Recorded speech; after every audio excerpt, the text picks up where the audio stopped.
Yeah, I see chat gang starting to filter in. We got Frank on the rocks. The chat king himself says Dr. Thunder is the best Dr. Pepper.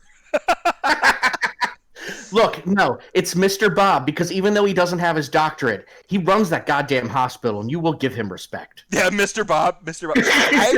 I actually have a running gag going with one of my buddies, Kyle Knapp. He's from the Pants Mafia, Yeah. gaming club out of Chicago. And we find generic like beverages and like to like essentially one up each other who finds the best generic beverage. And I have the winner.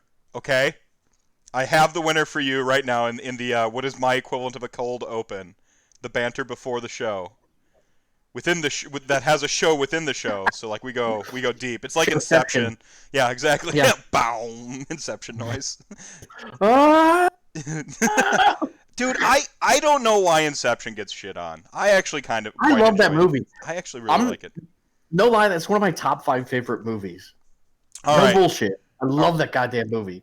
All right, rip those of you on headphones, but this is the vodka I found. It is 4 Freedoms vodka. Wow. 4 Freedoms vodka, and then it says at the bottom, "Made in America with pride."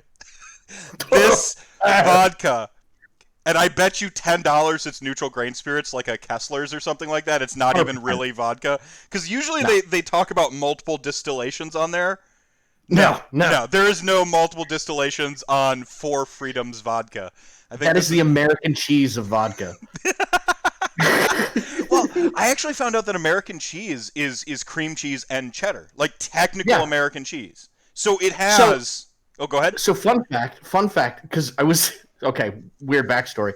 I worked at it was a manager at a grocery store for 10 years. Mm-hmm. So I actually did a lot with cheeses. American cheese actually is not considered a cheese; it's considered a cheese byproduct. Legit. Yeah, it's not technically, because it doesn't have a rind and it doesn't have an aging period. This tracks. All right, we got Andrew Yells here too. Hi all, I got my Final Fantasy VII book club, so I can't stay. There's an FF7 book club. All right, chat gang, you're here. It's you can tell I'm rambunctious already. 1 week off, and I'm just like off the walls. I have all of the rants within the rants, within yet another rant.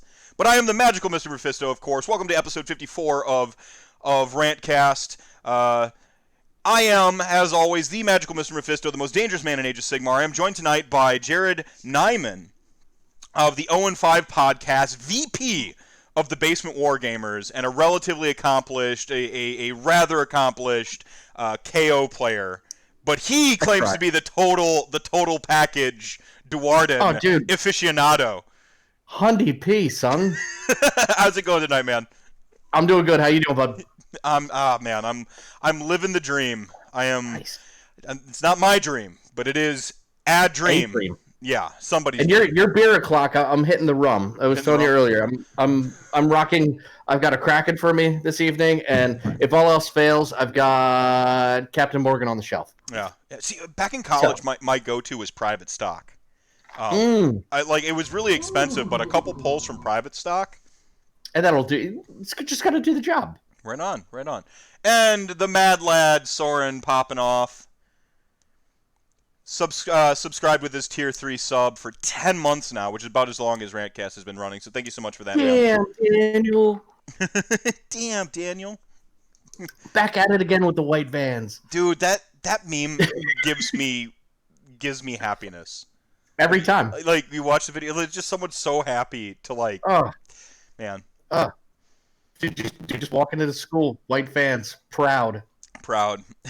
Jared. So we got, of course, that's Sean Feather, right? That's one of your co-hosts there is in chat. Yeah, he's, Sean Feather is my co-host, my hetero love partner, and also the president of the Basement Wargamers. So we've been together since high school. He got me into the hobby in general through domestic terrorism, which is a whole other story, which is fantastic. Oh my! Do you go into some of those stories on your podcast? Because you guys, kind of. I don't want to start comparing shows to my show because that's like just dick move. Like we are not as high level as your show. No. We are dick jokes Don't- and stoned and drunk probably 90% of the time. And God save any human being that listened to our first episode. Don't build up people's expectations for my show. But I was listening to a couple of your shows, to do research, which I totally do. I totally do that for RantCast. Did you listen to the first one? I hope you didn't listen. No. I skipped in on guests that I knew. I listened to Rage of Sigmar one with Joe Pagano. Joey Pagano. He went full dad mode in that one. Jesus Christ. He teed off. Yo, bro, you gotta set some boundaries with your wife so that, you go to maybe 4 or 5 endings a year, and then everything's gonna be fine. Dude went off. That's not bad. Yeah, you had my boy, everybody's boy, your boy, John Rocco, who is probably. I used to say that. So one of the local clubs here, the Wisco Kings, Bryce. He's been on a RantCast several times. He's actually got the trophy for most appearances. I said if I could adopt one person in the community, it would probably be Bryce.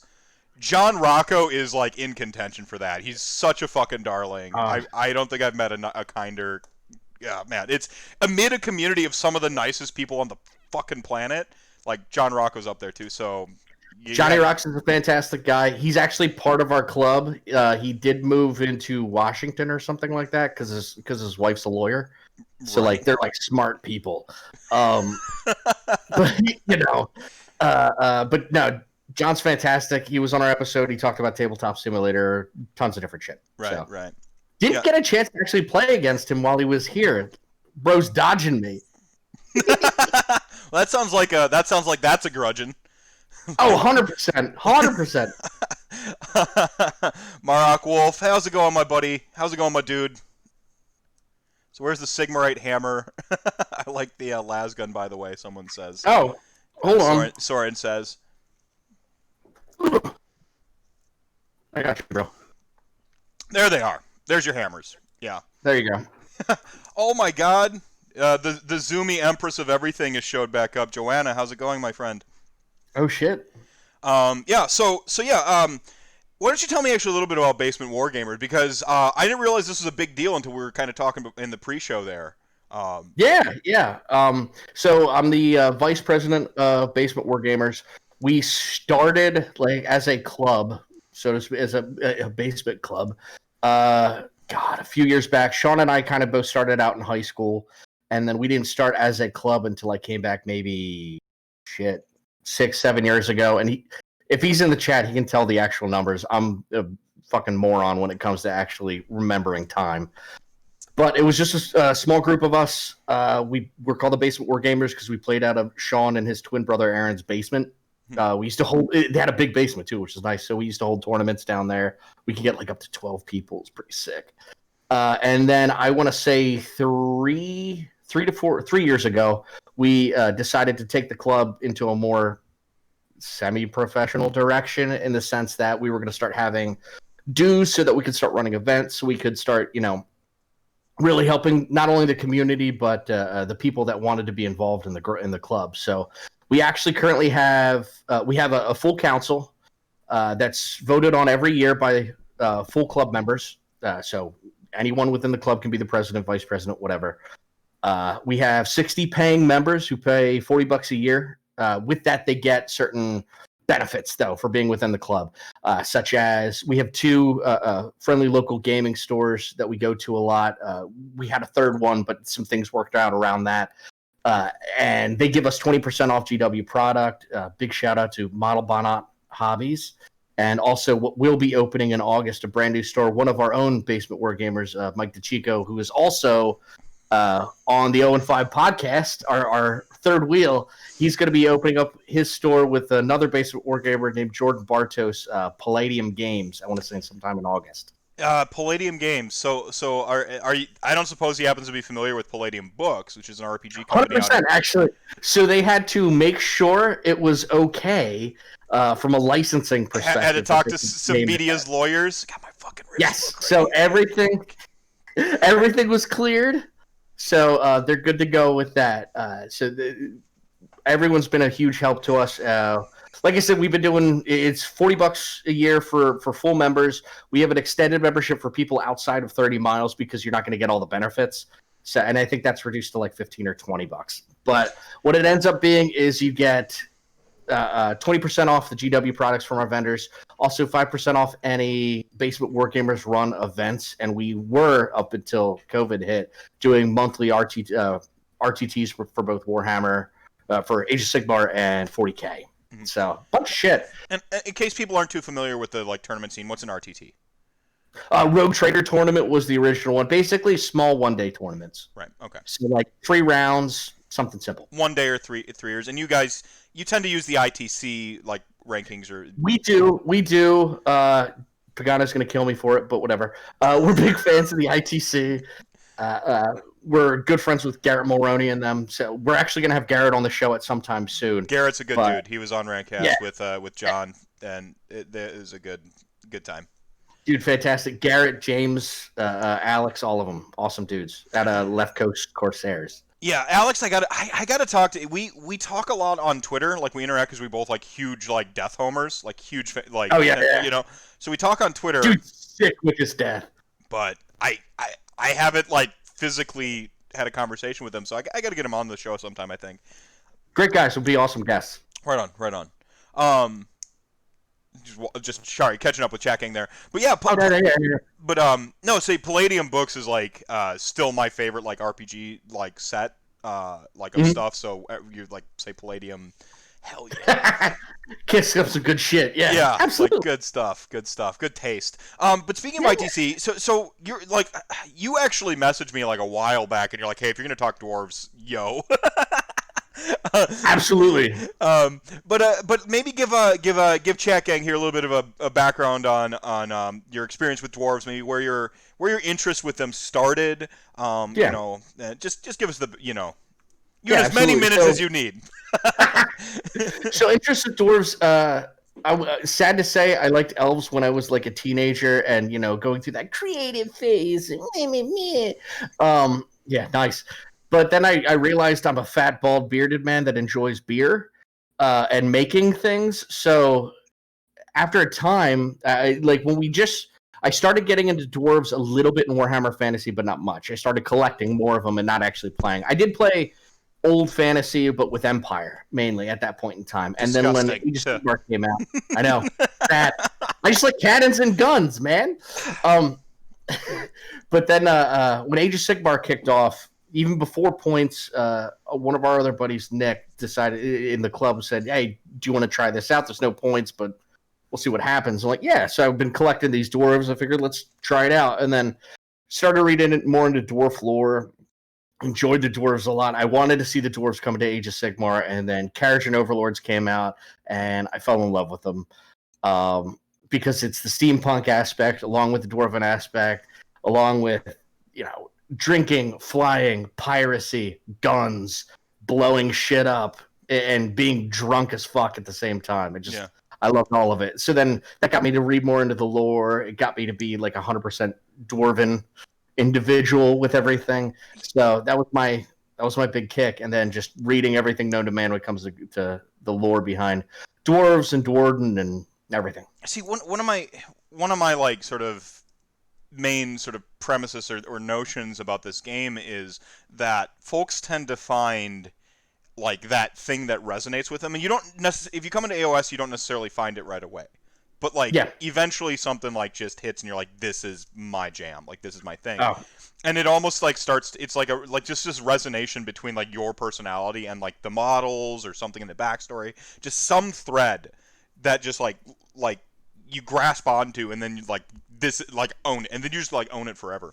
Everything. KO became my spirit animal, to be perfectly honest. I loved everything about them. I love the lore. I love the fact that they're dwarven, but at the same point in time they're like smarmy, and they're gonna try and trick you out of shit. Well, they're like spy pirates, and they're like hyper capitalist space pirates. It's fantastic. We have rules, kind of like. The rules, but like, how do you interpret the rules? So it's almost like they're dwarves and they're drunk and they're lawyers, kind of, but they're pirates, and there's that whole parlay feel to it. I fucking loved it. Yeah, well, they also really, for me, as a like I'm an outsider, but over the course of this year, you're just going to be like spewing propaganda. So, disclaimer: this is propaganda for dwarves tonight, 100%. everybody. So, Oh, dude, elves are baby back bitches. Personally, they don't know how to hold a gun because they don't have the arm strength.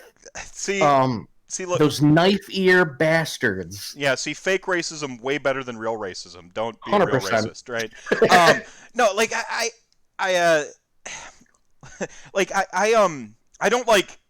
I haven't resonated with dwarves. They're like, as I've gotten older, I've started to go like, okay, I get dwarves now. But younger, I always played the joke in the Palladium RPGs I played. Rifts, the Rifts conversion book.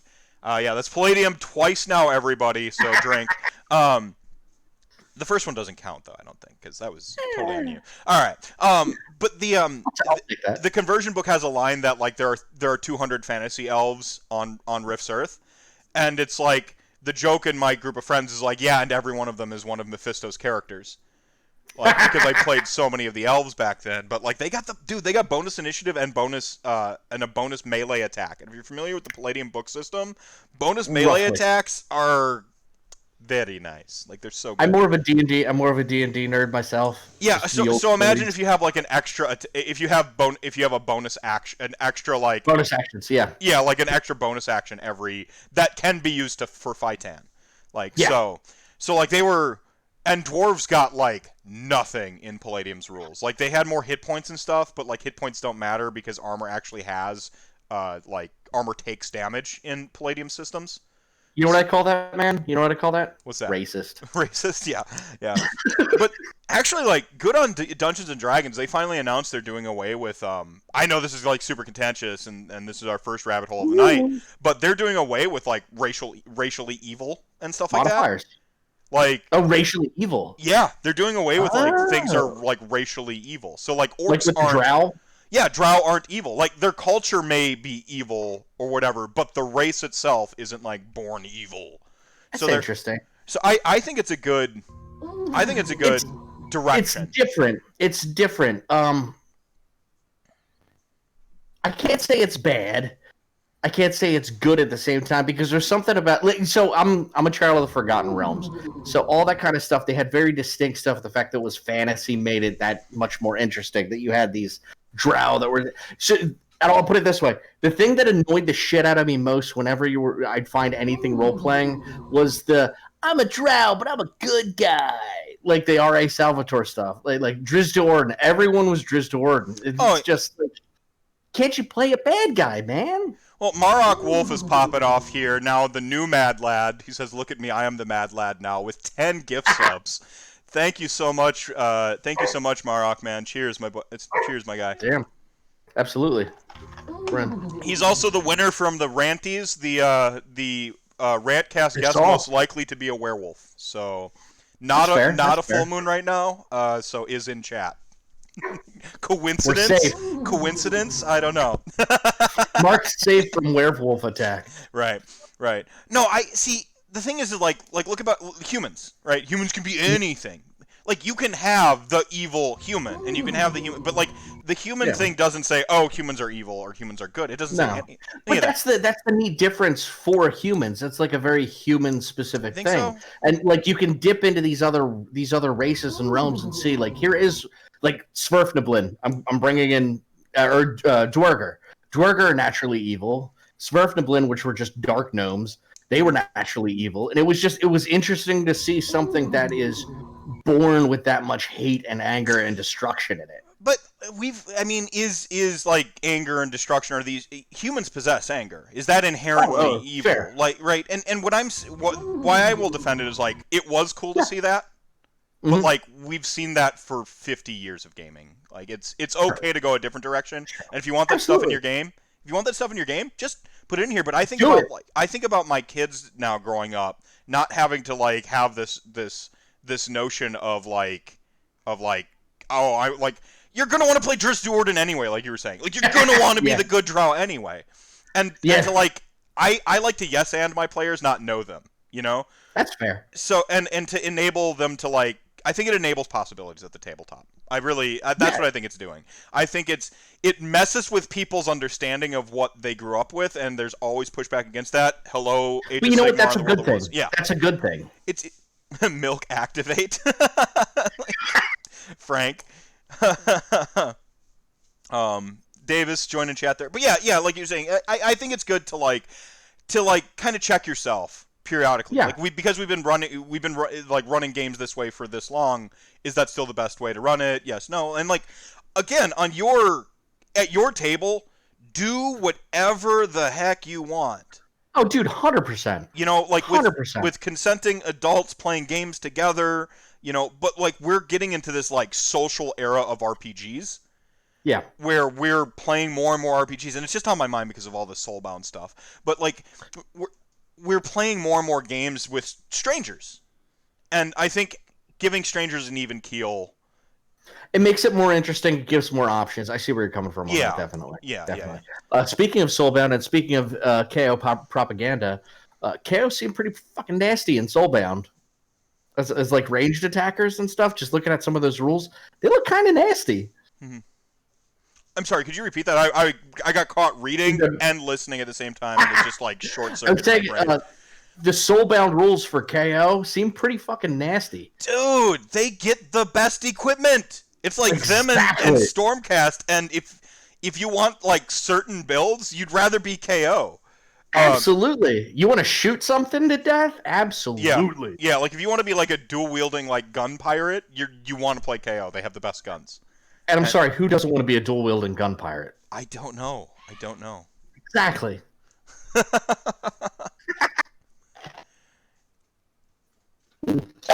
Yeah. There's one. Joanna, she says, my one match of AOS as skeletons I've played was against KO, and I got slaughtered. Yeah. That happens, unfortunately. That's surprising, though. What I'd like to know what she was running. Yeah. So I always had a problem with that. While she catches up with the chat delay, see, I started playing Age of Sigmar. Many a chat gang know I started playing like right before the LON tome came out. So which is essentially like sort of right after the KO book came out. And Clown Car was kind of like really taking over.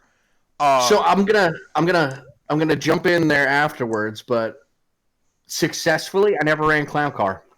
Really? When I did well at tournaments, it wasn't because of Clown Car. I think the last Nova I did well with the Clown Car, but it wasn't straight Clown Car. I never ran Zelfin. I ran Mornar, so Clown Car wasn't in it. Tactically, Clown Car didn't work as well for me. See, so I grew up in a landscape, and I have the type of brain, and I think one of the things that like makes me a little bit different from like some of the other AOS players out there is like I enjoy the puzzle. Mm-hmm. Like I love the like tactical puzzle of having to figure things out. KO for me, especially since I wanted to run Nagash, and you're going here's Ren 2 shooting, get wrecked. Oh, I have a story for you. Right? I don't care about your mortal wounds, but the Ren 2 shooting and like I'm too slow to ever possibly get to you. This is 1.0, so like summoning was like res points and stuff like that. Like it's not gonna happen. But like, so like I had to like solve the puzzle with KO, and this is where like my love of I was experimenting with Morghast Harbingers, and I had two Morghast wipe out 30 Arcanaut companies off the charge. Oh, dude, we're not. But that's the thing is like it's like that's Fyrslayers territory, man. We don't touch that. But the thing is, they could fly. What was it, 9 inches and charge 3d6? I got an 11-inch charge, and like with their small footprint, I managed to land them just in the 30 Arcanaut company, which were like screened by I don't even remember what. There's some terrain or something like that. I don't remember what it was. And just like plowed them in and killed something like 22 of them, and the rest got shocked off the table. I'm like, like.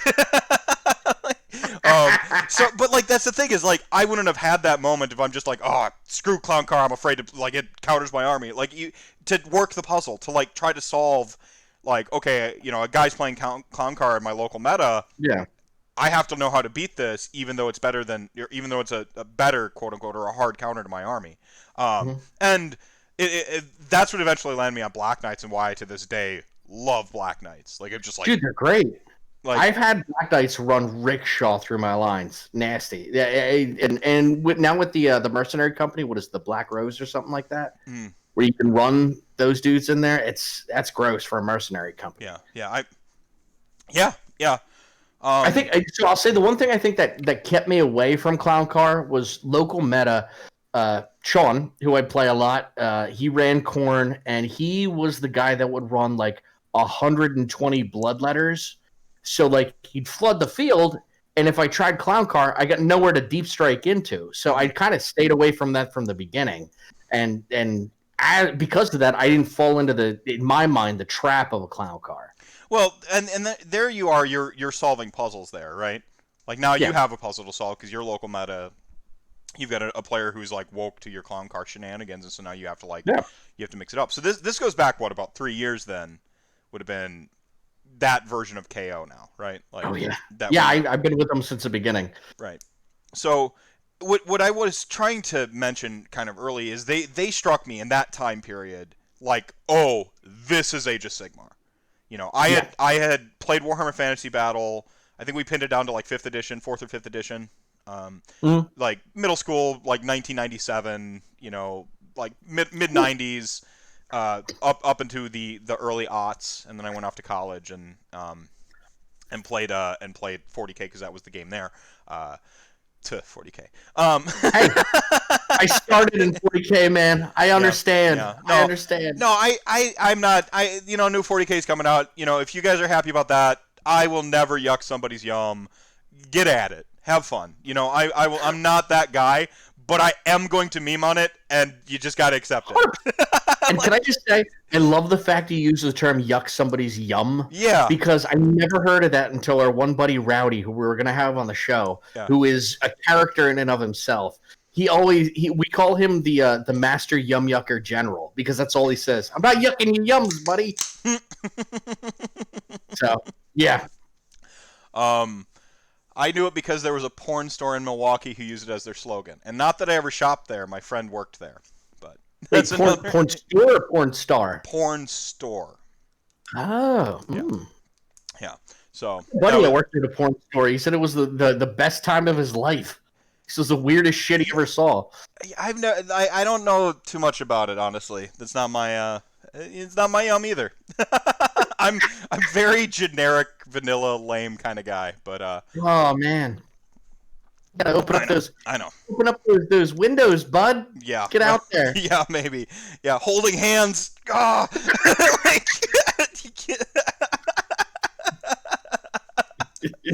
Holding hands. Yes, walking the dogs together. That's my kink, baby. No, magic, man. Yeah, there you go. But the no, so like KO, and already bearing the lead here. No, KO were like that army that when I came into it, I'm like, this is the difference between fantasy and what AOS is. It let me know that they were going over the top with everything. Like this is they're turning it all to 11. They're going crazy with it. I mean, Stormcast was kind of a hint at that with the '80s heavy metal vibe to it. Yeah, a little bit. Everything had a sick guitar riff. Every model had a sick guitar riff and lightning behind it. That was every Stormcast model in I think first wave. You could almost imagine like the Bill and Ted's like like the guitar shred and then they show up with the lightning. like every single storm host comes down to a Styx opener. Just like every single one of them. Right on. Yeah, no, okay, fine. Like they were teasing it. It had the like vibes of like Greek mythology to it, like so it's all that was there. But yeah, like KO was like that because up until then, I mean, even with my Death Army, I was playing the stuff I could have been playing if I played during the end times, right? Nagash was a new sculpt to me, but he wasn't a new sculpt to Age of Sigmar. And, like for the record, totally holds up. But he does. It's a bitchin' model, and there's been some great conversions with him too. Oh yeah, like what's her name on that? I think it's Lori. Her conversion on Twitter with like Nagash, like with the pimp cane up over the shoulder, like it's sick. Like it's sick. It's really freaking awesome. like you've got like board throne Nagash. Like there's all kinds of I love Board Throne Gosh. I think that's my favorite. yeah, bored, like not even looking at you. Yeah, like late lounging back. Yeah. My only gripe with Nagash is the fact that in the audiobooks they didn't get the guy that did Skeletor to do his voice. Like that bothers me more than anything else, I think. I don't hear Skeletor like that. Yeah, Every time. Do you? Every time. Damn you, Sigma! Like every time. That's it. Yeah, I don't want to be good. I want to be evil. Like that. That's Nagash to me. See, I don't know. I'm gonna let you hold that. You can have that. But but yeah, like that's fair. You can have that. But no, I don't. I haven't thought long about who I'd want it to be, like Hugo Weaving, because I want him to do every voice ever. Like whether you like now which Hugo Weaving? V for Vendetta. V for Vendetta. You're going V for Vendetta? Or Full Matrix. Yeah, Agent Smith. Like humanity makes me sick. Yeah, like that kind of. Can't you imagine Hugo Weaving? You know, like you're filth, Mr. Anders. You're filth, Mr. Sigmar. Like, do you hear that? Works. Do you hear that? That's not the lightning bolt of your redemption. That is the train of inevitability. Like, literally. Just like I see it. But when I see that model, all I can think of is That's it. That's the only sound when I see that model and his face going. It's just that. I can't make it a deep voice. It's so hard. Man, but he's huge. He's like looming. Like Yeah. I digress. I think I go for Agent Smith, like Nagash, like really long, drawn out, deep. I'd love to see it. I'm in. I'm sold. Right on. See, at least I pled my case to the jury, so that's all that matters. All right, so KO, and a little. So you're really like in on the KO. You have some experience with Fyrslayers, and like you've got some opinions on like. I've got so like Chaos Dwarves, Fyrslayers, Cities Dwarves. I do pretty much anything that's got a short bearded stunty man that likes to drink beer. That's pretty much I'm in. But it's the KO that you're on the ITC rankings at like 3. Yes. At some time in 1. Yeah. Right on. A couple years back, yeah. That was me. I've been at least every year in the top 3 for KO, and I think that's mainly just because I'm the only one that likes to play them during tournaments. But I digress. I enjoy it. Last year, Nova, I think I went 3-2. Yeah, I went 3-2 with KO at Nova. I can almost average 3-2 in just about any tournament with KO. So that's been my big kick with them. But yeah. See, when you mentioned like that, like it's just because you play them the most in tournaments. Like Saint Vicious from League of Legends fame, he has a quote on ranking systems in gaming that I think is brilliant. He says that essentially ELO or ranking systems are a measure of progress, not skill. Like that's his quote. And so like absolutely, like I understand Joe Pagano was like apprehensive a little bit to the ITC. I get some apprehension. Personally, they're not for me. I don't like feel I need to measure myself in such a manner. But for the people out there who do want that progression, I get it. Yeah. And so like I can't like I was a grinder in League of Legends. You know, I'm proud of my like platinum, diamond accolades. You know, I played year 1. I know what you mean. I'm like I get it.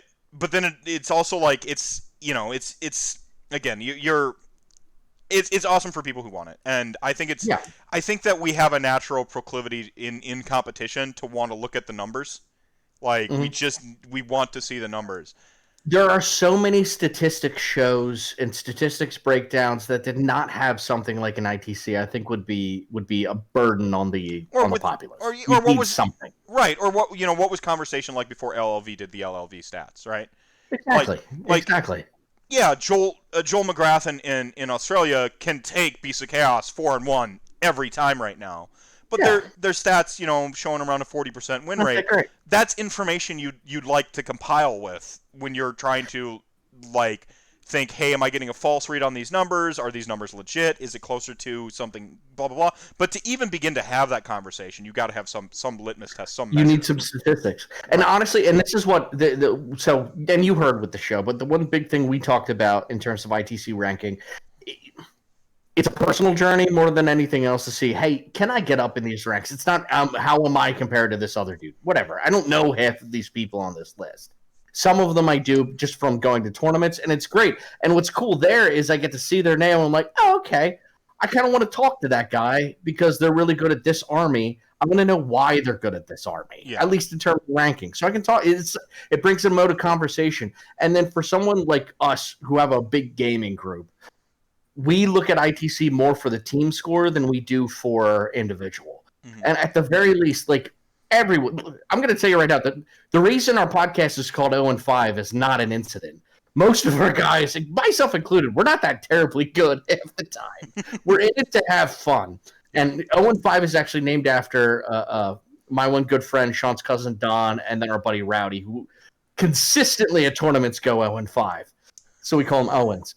Owens, like Owen, like Owen. Yeah, Owen, whatever. Like Owen Wilson, like Owen. Exactly. So having that, and even going 0-5, just coming out and getting some points, you're adding to a team score, you know, and just something like that team atmosphere made it more interesting for us, and it made it. And I get how people are like standoffish. You don't want that kind of player, but like. My hope, at least with the club and with everything that's going along, we can start to show people, look, you can go, you can have fun, you can do well, and not be a douchebag about it. Well, I mean, that's the most important part. Yeah, the most important part, not being a d-bag. No, I think I think like all stats, someone has to contextualize numbers. Absolutely, like you have to, and that's the classical try hard. I'm fifth in the ITC rankings with my army. I'm that archetypal person, that sort of beard as they're known, right? Yeah. Like that type. Hey, don't knock the beard. It's only out of jealousy. This is the most I can ever personally grow in. My evil goatee, you know, like the emphasis goatee, as I call it, like just like like I get to. Excellent. Oh, good point. Or like I just do something evil, and I'm just like, like you gotta like if I didn't have the goatee there, the evil laugh does like it's not complete. You got nothing. Yeah. No, contextualization for numbers. That's one of the most relevant or one of the most important parts. The person who loses themselves in the numbers probably doesn't have a great contextualization around it. They don't have their friends saying, "Hey, we're in this together. Hey, this isn't a measure of like skill. You know, it's a measure of this, or like, hey, I'm third and this guy's fourth. Well, what's our difference there? Opponents? Yeah. In a head-to-head, fourth guy beats third guy every time. What's going on? Is it their scene they're playing in? Contextualization. Being able to like look at some of that stuff helps you get a more complete picture of the game, of your personal journey, where you want to go, what you're trying to do. I get it. The problem I personally had that when I did like League of Legends and stuff is I went full grinder and all I cared about was the number. Games quit being fun for me. And I think that's the dark side of an ITC ranking. The second a game doesn't become fun, and this is something I want to call out specifically because it's something I see a lot at tournaments, and specifically with 40K tournaments. I'll say this. When you go to a tournament and the second you lose, you drop out, that's not what the game should be about. If the game is about, if I don't go 4-1, I'm just going to quit, then that's not a reason to play the game. Mm-hmm. The game, if anything, it should be a growth thing. I almost think of it like weightlifting. You should never go against someone else in weightlifting. Like, I can lift 200. I can lift 250. That doesn't matter. It's a personal journey. Like, hey, this year I was able to get top in KO because, like, I really like KO. That's my group. I want to see how far I can get in the ranks for KO. And maybe one year I get top end. Maybe one year I get second or whatever. But it's a personal gauging. I don't look at another person and say, I am better or worse than that person. And you shouldn't. And I feel like the other piece to ITC is a lot of people look at that and say, I don't want that type of person at my tournament. And realistically, you're going to get a try hard at a tournament regardless. if they're ITC ranked or not. It does not, and statistically, it does not increase or decrease the amount of try-hard douchebag that comes to a tournament. Mm-hmm. So you're going to have assholes that show up because that's all they have for their life. It is, I need to beat this guy. I need to beat this 16-year-old kid into the ground. So no matter what, if there's a ranking, if there's not a ranking, you're going to have that. And I think that's what it comes down to. Yeah, that's what the fear is a lot of times at ITC ranking. Right, and I choose not to live my life with fear, personally speaking. Absolutely. Like, when it comes to, like, especially games, like, I'm not going to fear the worst case scenario. I know that when I came over from a competitive, like, MTG, competitive, like, shooters, MOBAs, and fighters. Like, I where it was the grind and it was a direct, like, core, like, to be the best, I have to beat this person. My journey is irrelevant unless I'm winning. Like that, like where it's not fun unless I'm winning. And that's not the reason to get into this hobby. I understand it in AOS. I'm not going to tell people how to. If winning is fun for you and that's all you care about, like, cool. But then, just like I respect that you have fun only winning, you gotta respect the people out there who just want to play their favorite models. You gotta respect that. And for the most part, I do think that those top table, I'm here to win it all type players do respect. A lot of them do respect the other. I think it goes. I think they do the top gear players or top tier players tend to respect the lower tier players because at the very least they're free wins, right? Like, I don't have to hate you or scorn you if I get a free win off of you because all I care about is winning. And a lot of them are out there to try and help out the community too, and help because they can only be as good as their best competition. It's like you stagnate in the face of no competition. Like, you have to have great competition to measure yourself against. So, like, even the competitive players, like, they want you to be better at the game. They want some of the best coaches in terms of coaching while you're playing against them are the ones who are great. You think that they're just trying to, like, gotcha you, and no, they're like, Brad Schwant, Relian, like, Detroit Warhammer Club, you know, he won Midwest Meltdown was 2 years in a row, might have been going for 3 this year, something like that. Like, he, like, if you play against him, he rewired my brain on takesy backsies because, again, I came from competitive Magic where, like, somebody doesn't tap their land all the way. Judge? Like, that. I had to rewire my entire brain thinking people were trying to get one over on me. And I play against, like, one of the best players in our entire area who's just and like I watched him go on Twitter and talk about, like, I'll let people, like, would you have used your Hag Queen Cup? Like, would you have used it? All right, then calculate combat like you'd have used it.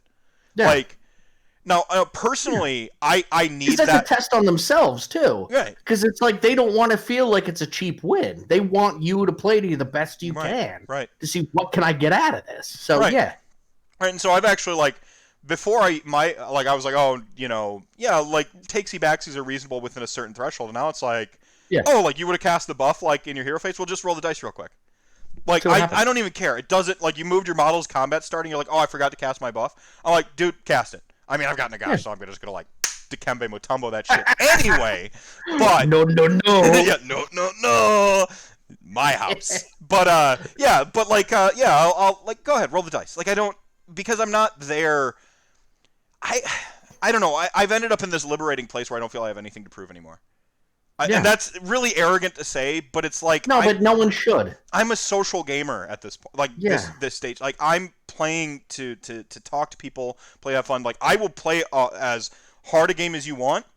Like, I want that puzzle solving to be tested myself and stuff like that. But I'm able to go that turn 0 interaction. Go, hey, what type of game do you want, man? And look, if you're into Warhammer with something to prove, you're in the wrong damn hobby. I mean, realistically, look, even Games Workshop, it's not a game built on 100% balance, and I think anyone that thinks that is blinding themselves. It's not the point of that. Like, you're playing for fun. Yeah. You're playing because you're having a social interaction with another individual for 2 hours, 3 hours, maybe tops. Mm-hmm. If you're not having a good time and bantering with that person and making a new friend, you're not in the hobby for the right reason. I go to a tournament.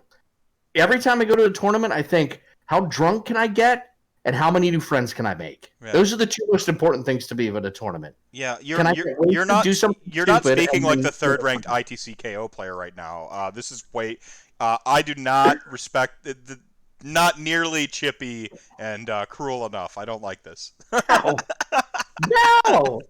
Um, That's the way tournament players should be, though, man. Like anyone playing a tournament, if you're in it and you're like, "Rrr," and you're having an anxiety attack about dice rolls, you're in the wrong fucking hobby, bud. no, I like I said, I gotta. I'm open about my competitive bias. I want to win because there's a win condition, so I'm gonna play to win. Yeah. But Yeah. like, it's not the only thing I'm playing for, and that was something. Again, it took me a while to rewire my brain. I was just like that magic judge, like lose day one, drop. Like I can't split the top 8, or I'm not gonna win a prize.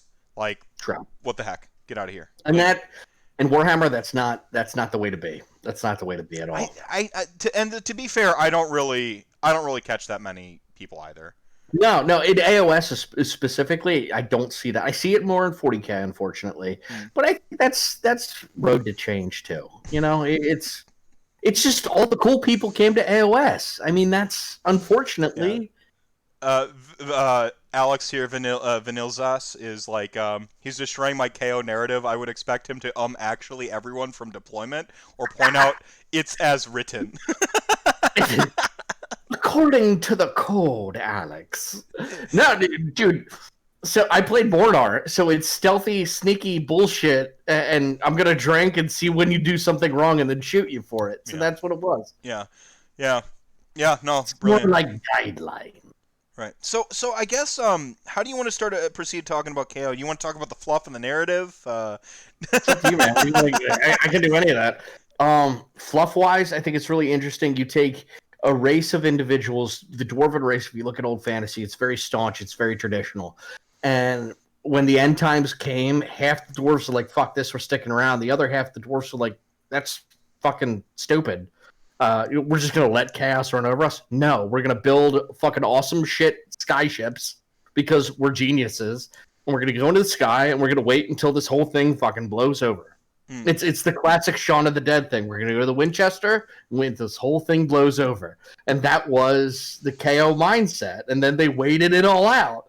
So the fact that they built skyships, they built a mercantile company. It's something so different from the religious-based aesthetic of everything in terms of Warhammer.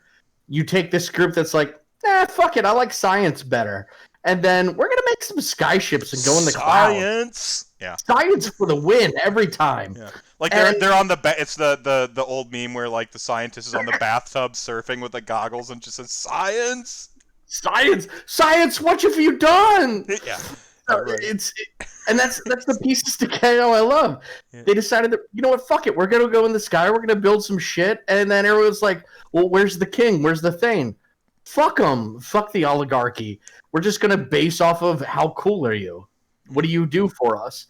And it came off of that. It came off of and for this time period where we talk about where we're getting rid of people that have been oligarchs and people that have been brought into things, dictators and shit. KO's your shit, man. It's all a meritocracy. How good are you at the thing you do? It's what we wish our shit was built off of. Right. Yeah. Like, there's a little bit of that, like, BioShock Infinity thing too. Like, no gods, only dwarves. Like, yeah. Yep. It's very Atlas Shrugged. It's like, let's bring science to an area where there is no limits and see what we can build. So it's very Atlas Shrugged, very Ayn Rand, and with the steampunk aspect, I loved it. I'm a sucker for a good steampunk. Right on. And it was so interesting to me. I didn't like it at first as an old school dwarf person because obviously anything new, any changes for a dwarf sucks ass. But the fact they took dwarves that are such a mountain ground dwelling race and said, fuck it, we're going to go in the air. Like, that's such a bold, dick shot move from GW. It's such a... It really is, though, because they took something that people would buy from dwarves, right? I mean, we're looking at with, like, LRL, when LRL came out, and I'm pro Bitch, Lumineth, by the way. I'm sorry, Ugh. I'm pro Lumineth. Lumineth, no. I'm No. for them. I'm for them. But like some people Mm-mm. are like, these aren't my elves. These aren't my elves, right? Like the whole there's that pushback. These aren't elves. They don't seem elvy enough. So in that respect, you should kind of like them a little bit if they're the elves that aren't elves. But No, they're still elves. Fuck them. sorry. All right. My bad. My bad. But what they did is like when KO, they're like, oh yeah, they go to the sky. They don't dwell in mountains. But they really hammered on that thread that like they're the engineers, Yeah. right? And Yeah, if it was the engineering guild. It's the children of Grungni. That's the big thing. You take Fyrslayers, which was one of the big opens in AOS, and that was like, okay, this is Grimnir 100%. Yeah. And for someone like me that was into the engineers, into the cannons, into the handgunners, I'm like, where's Grungni in all this? Yeah. And then KO came out, and I'm like, there he is. That's my boy. Right. And then like you said, they've got that like Ayn Rand vibe, which is where it fucking belongs in fantasy and not reality. Absolutely. So like hell yeah, let's go. Actually, Kicker, real quick before we get too far away from his comment, he says it makes sense for me to drop in a card tournament because it's so easy to find other games. You can drop an MTG or Pokemon and jump to a side tournament instantly and play a game with less pressure riding on it. I actually agree with that. And that's fair. I understand that. I actually agree with it. I would do that. I mean, think MTGs are very different overall from what. MTGs overall, the gameplay experience is very different from what you get from a tabletop war game. It's true. You're getting a very short interaction with another individual. It's not like most Magic games go that terribly long. With the Warhammer game, you're making a pact with another person that I have to interact with this person for the next hour and a half at the least, unless it's me playing against Drogue Crier at my first Nova and he kills me in 15 minutes. But beyond that, you have this pact with this other individual of, I have to interact with this person for the next at least an hour. In MTG, you don't have that. So go for it. Have a fun game.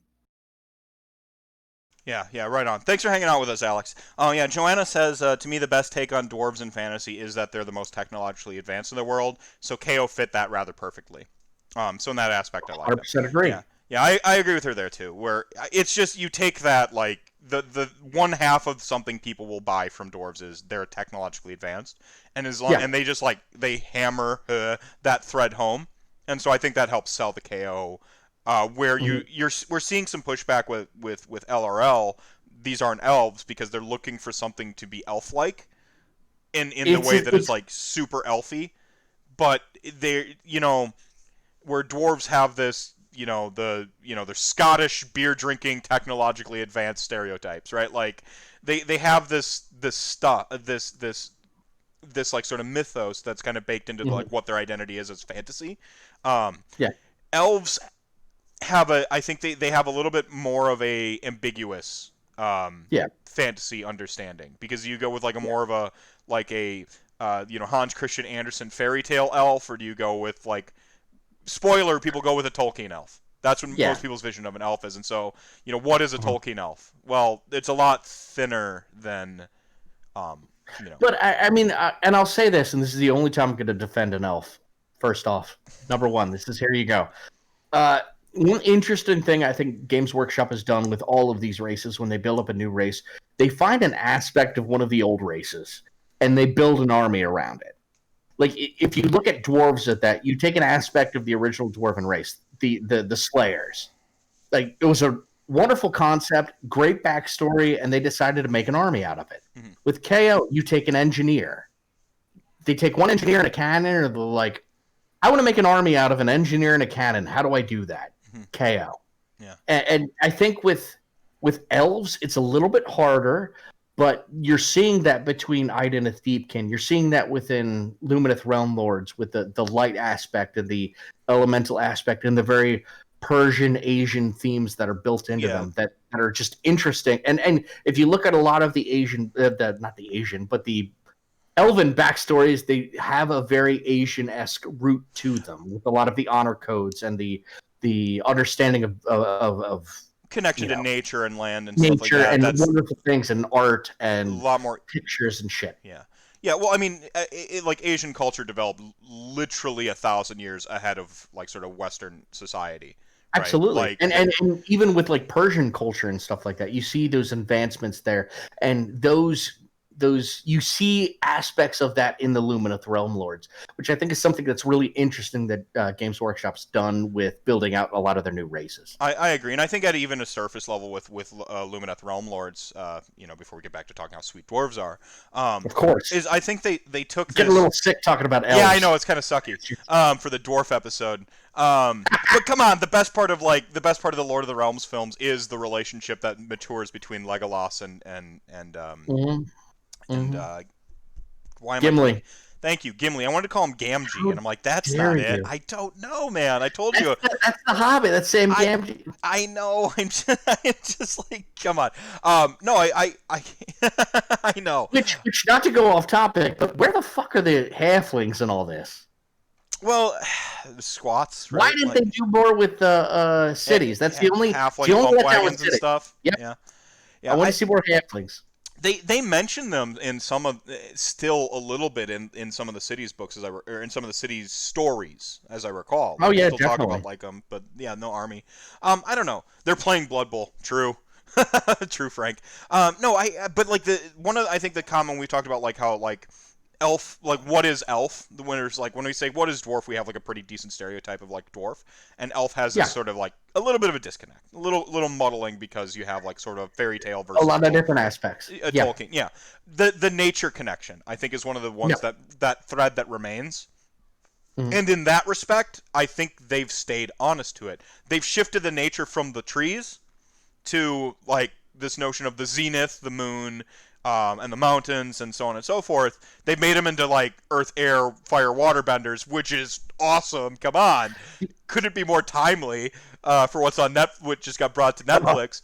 But like, I'm for it because like like people getting caught up on the what nature.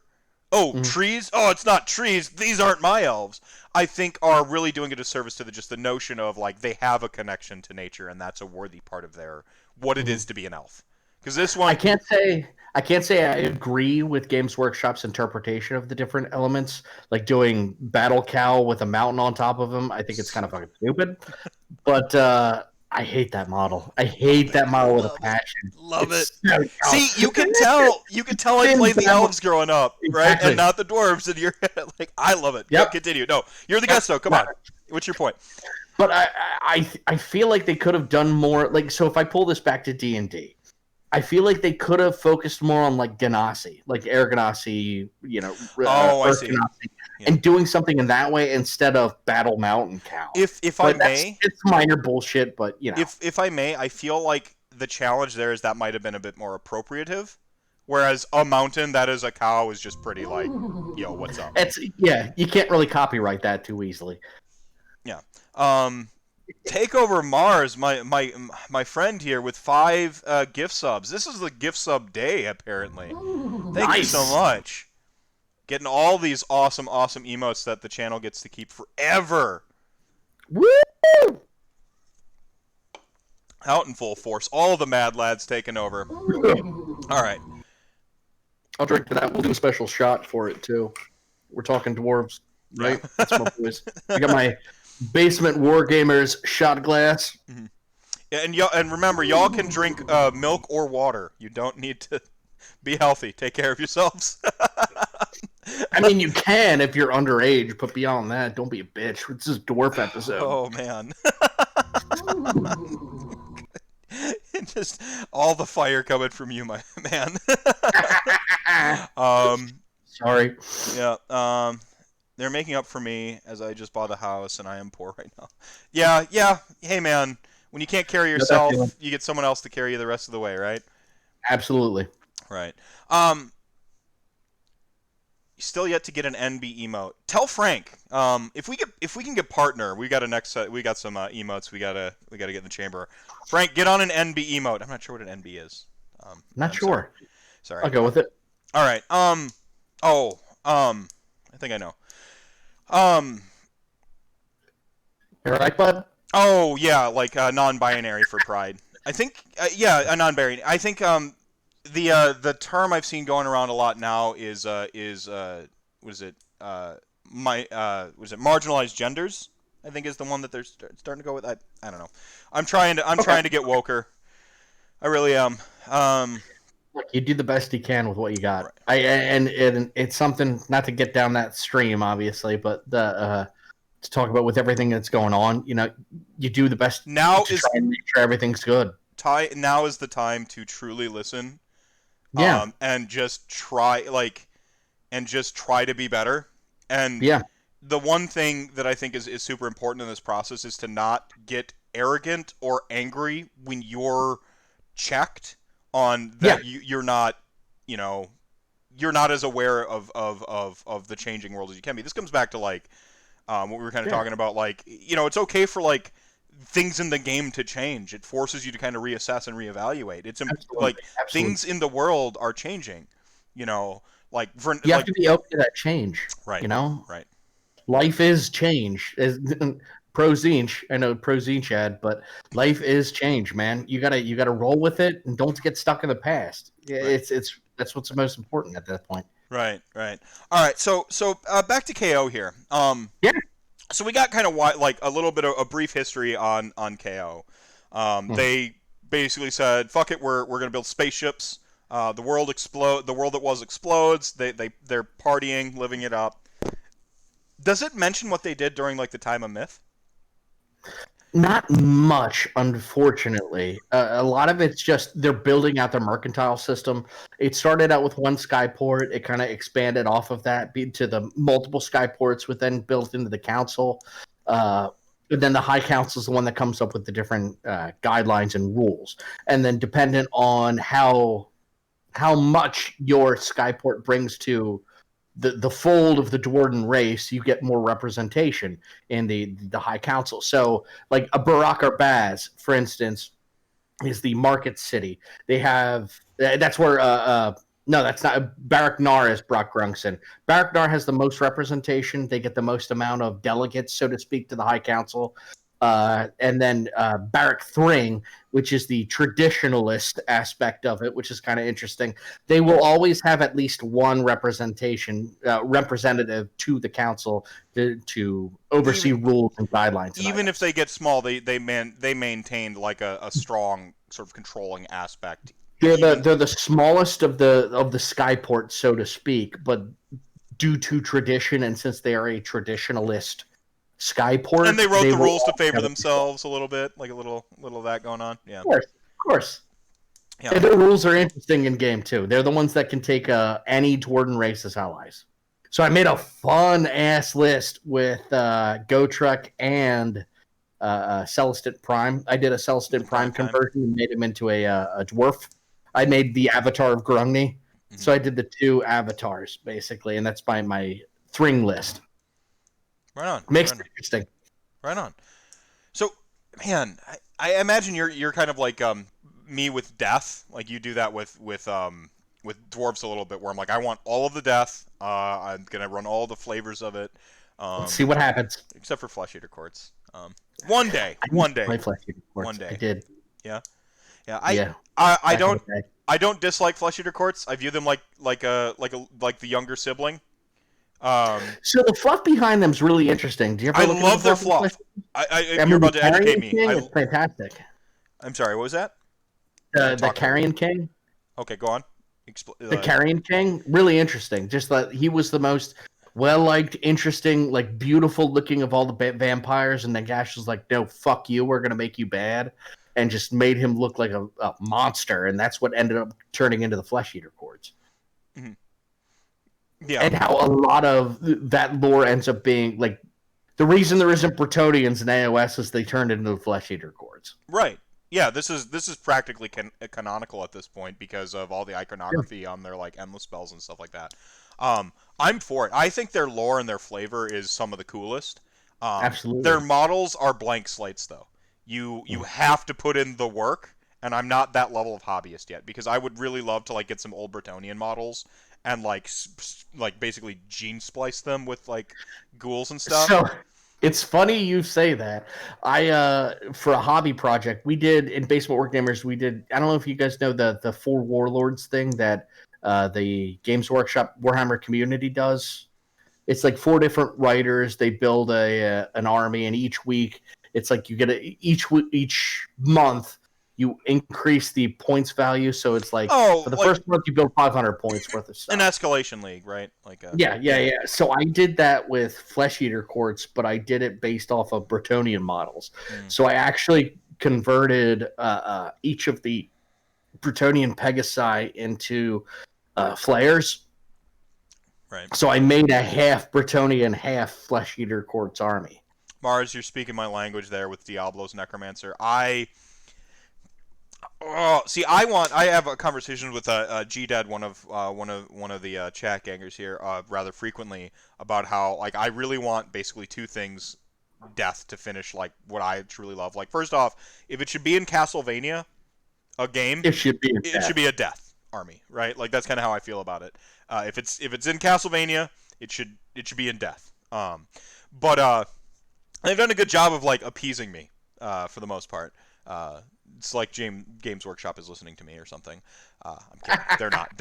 I told you your podcast is important. No, I'm kidding. No, they've never seen a single episode, and nobody there has. No, but one of the sort of like incomplete puzzle pieces for me is like the full Diablo Necromancer. Go full like.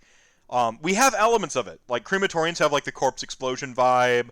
We certainly have necromancers, but I want to see like the necromancer. No one OBR is playing anything other than Petrifex Elite. Let's be honest. Yeah, well, I agree to disagree. Nobody on top tables. I have yet to see someone play something other than Petrifex. I've played Staliarch Lords a couple times. Like really, personally, yeah. Like run and charge is really, really good, especially when our greatest weakness is being slow. True. Don't get me wrong, +1 save is like really, really good, but the Rend is the thing that pushes Petrifex Elite over I think out of bounds. It's not that they're too defensive; it's that they're too offensive while being too defensive. While being defensive, you would forgive how defensive they are if they didn't also like slap shit. Yeah. Our main joke on the 0-5 podcast is the best way to beat OBR is not charge them from the front. It's true though. Like charge a flank, like don't let them get as much coverage as they want to get. Mortal wound them and rend them to death. They're not a hard puzzle to solve, but people just refuse to it because they cross their arms.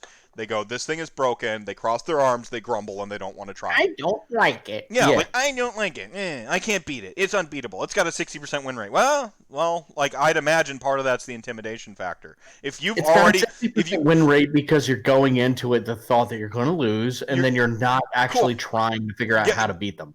Guess what me, a person with a competitive lean, is going to do? I'm going to use your intimidation against you. I'm going to tell you how to beat me, but I know I know you've already beaten yourself, and I'm just going to press forward and close the trap. There's something about the psychology of the first 2 turns. Yeah. Where you can do something that just destroys someone mentally to such a degree that they can't play the rest of the game correctly. Well, and I feel like that's something that KO does actually very well. Yeah, well, that's part of it is like if you show up and like the extreme version of it is Nagash. You kill an 880 point model, I think I'm out of the game, right? Like that was the first lesson I had to learn playing against Clowncar in its heyday. Is if they do kill my Nagash, and trust me, LON especially and pre-book death is such a house of cards with its hero units. Khorne too, though. Like, there are armies out there that just need their heroes more than others. Like, there just are. It's a reality of, like, the synergistic built game we currently have now. This is just the trend in our game. Less value in battalions because a lot of that's been moved into our enclaves or sub-factions. So, like, it's not about who's got the best battalions anymore so much. Like, it's not about who has the best single war scrolls anymore. It's about the force multiplication. So when you kill, like, I know what happens to me mentally when you kill my Nagash, top of turn 1 or top of turn 2 because you got the double. I know what happens to me. I check out from the game. I have to actively and consciously decide to not do that anymore. I had to work on that by getting my ass kicked. Like, I had to just... Because there's no way to, like, plan for getting punched in the mouth. Or what's the Tyson phrase? Like, everyone's got a plan until they get punched in the face? Like... Yep.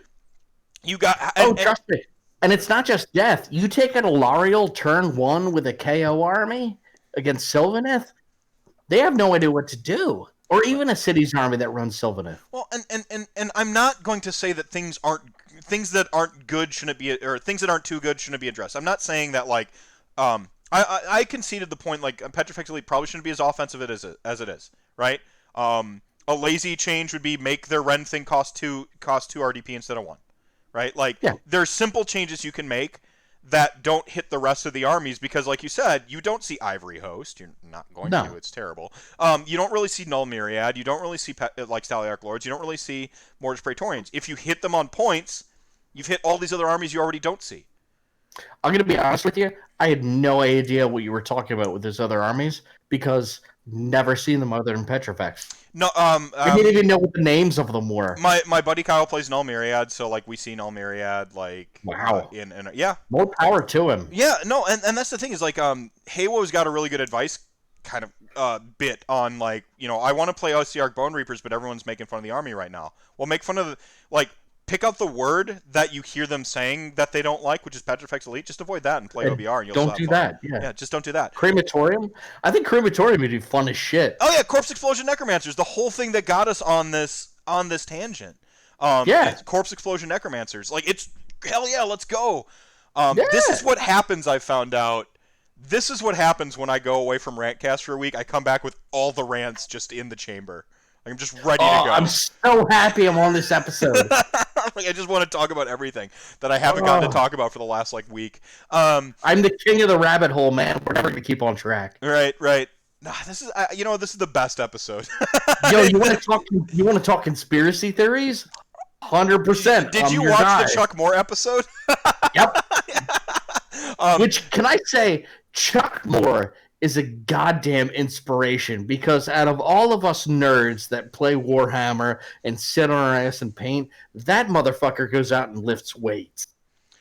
He did for a first off, he's crushed. He can kick your ass on the table wearing high heels, which is like dude, massive respect. Dude, but calf stray? Seriously. But he did for the Adepticon at Home weekend, right? Mm-hmm. He did squats and painted an entire Liberator or something like that. I'm just like, I can't do squats or paint a Liberator in that short period of time. He got it to 3-color standard. Now, and he I need to give out. I know my weaknesses. I'm going to Planet Fitness in 3 months. I can't do shit. Yeah, but no, Chuck Moore. Not on the adoption on my adoption list though. As much as a sweethearted just general awesome person, but he's the person I talked to, and I'm like, we would have been complete friends in high school type thing. And now we're friends as adults, but it's I'm like when you meet someone, you're like, oh, he loves Final Fantasy VIII and I love Final Fantasy VII. I'm like, the conversations we'd have had, that's interesting. He likes Final Fantasy VIII. That's an interesting. It's the interesting. It's the interesting pick, but it's the best '80s movie you've ever played. Yeah, it's just we're all friends, and we grew up in the same high school, kindergarten, school orphanage, same together. Kindergarten. We met each other in high school. Oh, hot take. I still think one of the best early Final Fantasies is 9. I don't give a shit. 9? 9. That is the hottest take ever. Dude, love it. Oh no, we can't be friends anymore, man. Dude, this is it. Come on now. Yeah, Vivi's character progression. Vivi's character progression is, I don't have a soul. That's the whole character. Oh, 100%. and then sometimes he trips and it's cute. I'm like, you have no soul. You're and it's just. Oh my gosh! I don't want that though. The only one who has a good character, Amaranth's story is: you beat me up, I'll join you, but one day I'm gonna try to beat you up. Never tries to beat you up. That's Amaranth's backstory. That's his whole character arc. Tactics. Dude, that's why I like the Tales games, man. You ever play the Tales games? Tales of Symphonia, Tales of. Oh, absolutely. Yeah. I played the one for GameCube, though, that sort of re-release for GameCube, and I have one for my one for my Dreamcast. I don't know which one I have for my Dreamcast.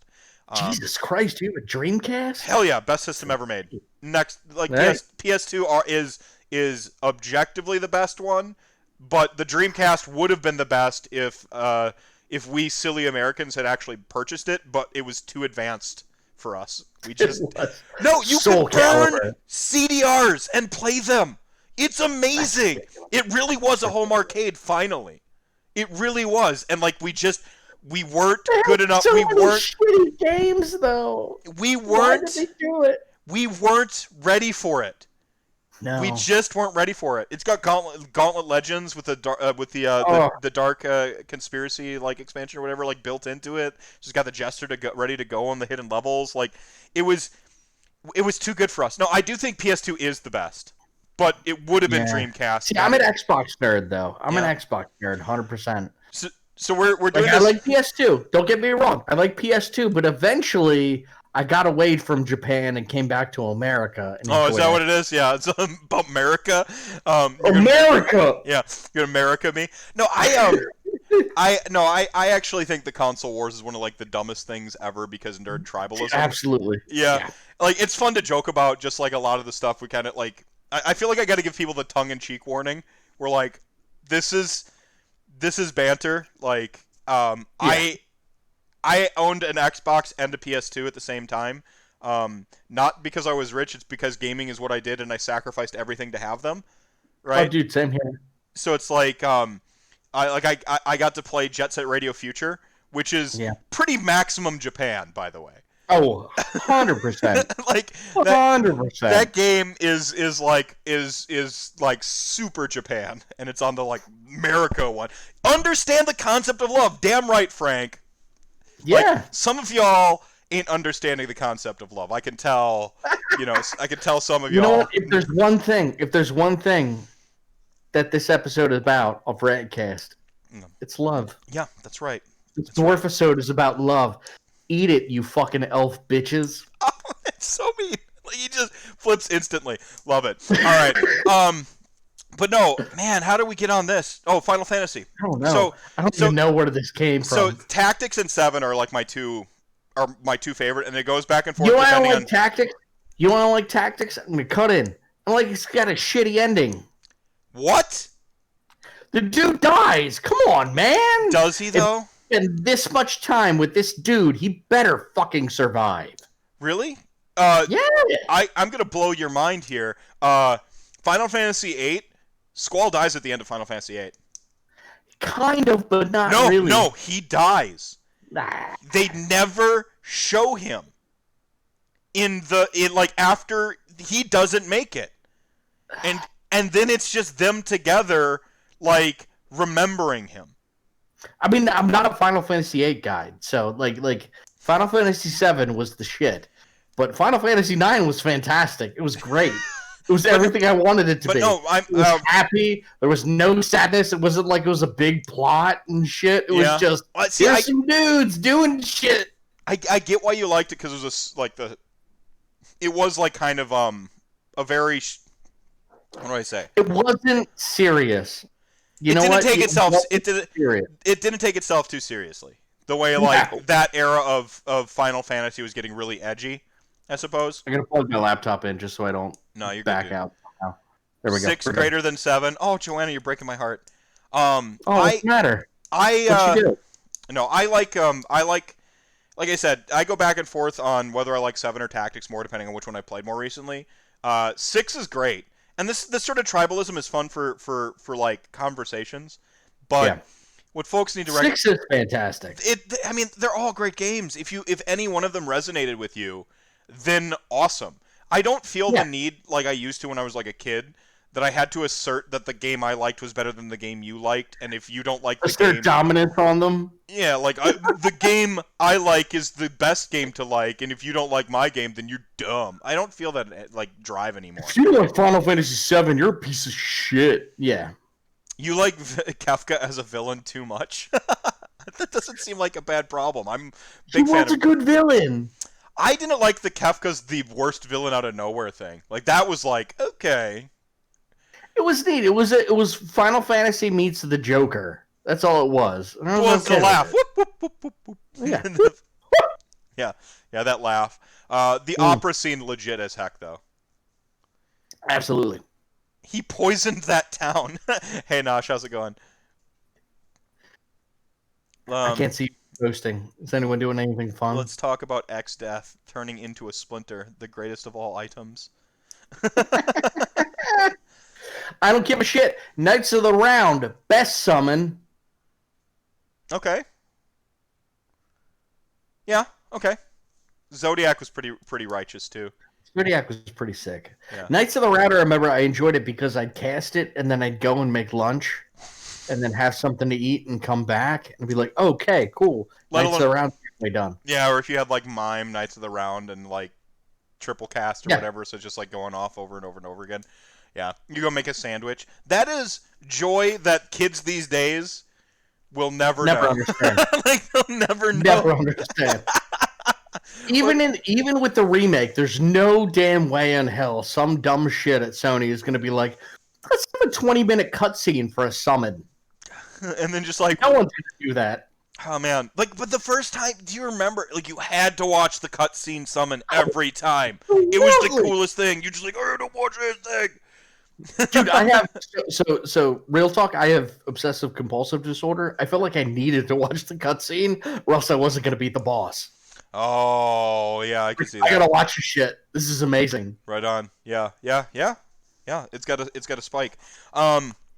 So back to KO, everybody. Thanks for Jesus listening. Christ, what are we talking about? Final Fantasy end stuff.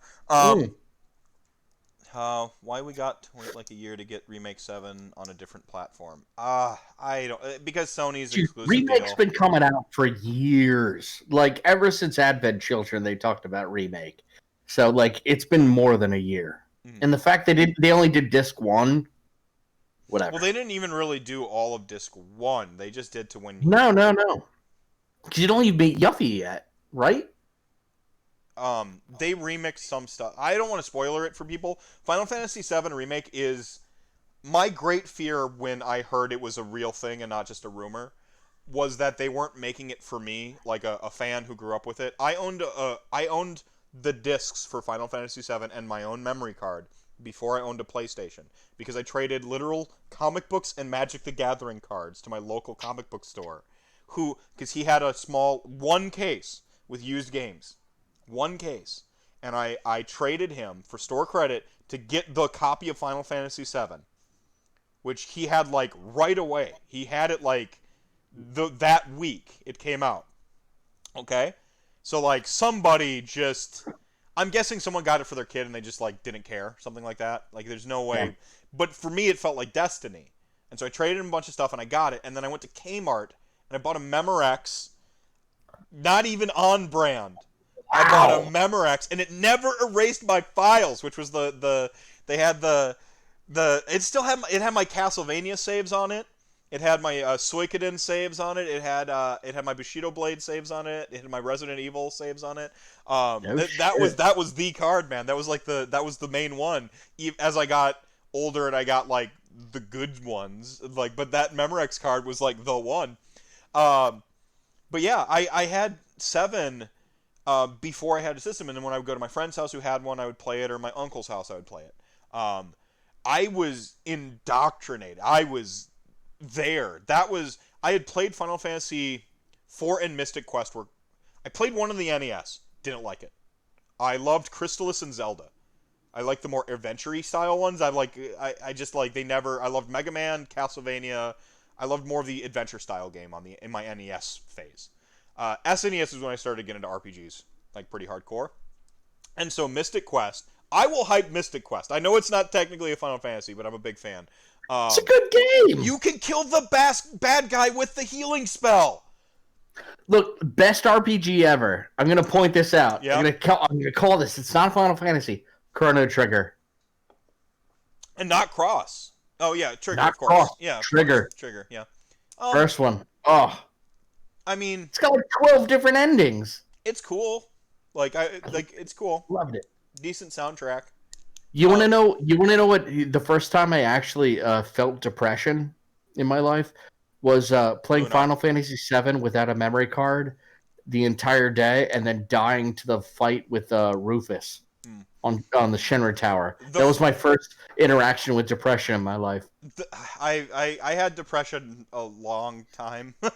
Like, my mom's bipolar, and I've got all kinds of I've got all kinds of issues. But the first time I felt heartbreak was Lunar the Silver Star story. When Galleon steals your girl, I was like, That son no! of a bitch. like because when I was at that age where like I really did project like into the video games, and like I've gotten better now, everybody. I'm not that like weird thinks the friend zone is a thing guy anymore. But like I'm totally Cloud Strife. Yeah, but I was I renamed all the characters my names, like I was that guy. Like Tifa was named after the girl I had a crush in middle school and then into high school. Like, Everyone did the whole thing. Yeah. Which is yet another thing I don't think kids these days will ever understand. You can't name the characters anymore. Yeah, you can't name them because all the voice acting. Yeah. Look, as long as Trials of Mana isn't mentioned, I'm happy. What did Trials of Mana ever do to you? What about Legends of Dragoon? Legend of Dragoon is a fantastic game. It had the unfortunate problem of coming out at the tail end of the PlayStation 1 era. So it kind of underperformed. But like it's probably one of the premier RPGs of all time. Like, it's like it's right up there with like Suikoden 2 and that though I think one of the other top ones in overall, Tales of Symphonia, I think is one of the top tier RPGs of all time personally. Yeah. And ready for this? I'm going to segue back into the dwarves. Lloyd, the main character of Tales of Symphonia, was adopted by a fucking dwarf. Is that why? Yeah, that's it. Yeah. Look at that segue all the way back. It's like you have your own segue. Podcast. Yeah, nice. See, I was gonna call the 015 podcast kind of like the Office of podcasts, where it's like really irreverent and like it's like got this like sort of like off timing humor. And listening to Sajil talk about it, like y'all edit in the like off kilter timing. Is that how I understand it? Like, I do well with someone's with either a lot of it. like never change. Like even as you get better at editing, never change. Like don't you ruin that. Can I just say the best compliment I've received in months is the fact that the 015 podcast is considered the Office of podcasts, since The Office is arguably one of my favorite shows of all time. Really cool. Yeah. See, I got called by Paul Conti on Warhammer Weekly. He said that my podcast was like the Joe Rogan podcast of AOS, and I'm like, dude, that's why I was nervous to come on. I don't like Joe Rogan. So I'm like, you don't like Joe Rogan, really? So I thought I was being insulted, and no, I was just like, no. I can't shake his first bad stand-up thing. Like he had like one before he kind of came into his own as a stand-up comedian. Yeah. I can't shake that or Fear Factor. I can't unlearn. But you gotta understand, Joe Rogan is like the premier podcaster of podcasters. For someone to say you were the Joe Rogan of AOS podcasters, that puts you up there like above Honest Wargamer. But I'm not. Like what my whole thing is, I love Age of Sigmar. I love the way Age of Sigmar like kind of connects us. And then from there I'm like, I know we got Age of Sigmar in common, but I want to know what else. And that's RantCast, and also fuck nerd tribalism because it's bullshit. Like we were talking about wrestling before we even came on the podcast. Yeah. I did do wrestling. Which is where we're going to open the can of worms that is like all the things that become Mephisto, is like an understanding of personas and entertainment, journalism. You know, I had one journalism class in my English lit major, so I understand journalism and broadcast. But like, I remember growing up with a tape deck, and I would record, and it had a microphone slot so I could plug in the microphone, and I would record like songs off the radio on like the same cassette tape, because can't buy multiple. Those are like gold. But I record, and then I would like come on the radio, and I would pretend to be the DJ in between the songs. And then like I would only record the songs that I liked, so it was just like Ace of Base 1,000 times because I was like a kid. Dude, I don't give a shit what anyone says. Ace of Base was fantastic. Dude, like it holds up. It holds up. Like I listened to their remake of Cruel Summer, and I'm like, no. Like if you listen to the remake of Cruel Summer, then you go back and you want to hear the original version. You go, okay, cool, and you learn good music. Dude, don't turn around. I don't want you to see my heart breaking. That's all I gotta. Hot take there, but I agree. Thanks, Notch. And you're just pulling from the bottle now? Is that where we're at in the podcast? Yeah. Fuck it. I'm going to have to retitle this episode to not be the Dwarfisode, by the way. It's just the Rantisode at this point. It's Rants within Rants.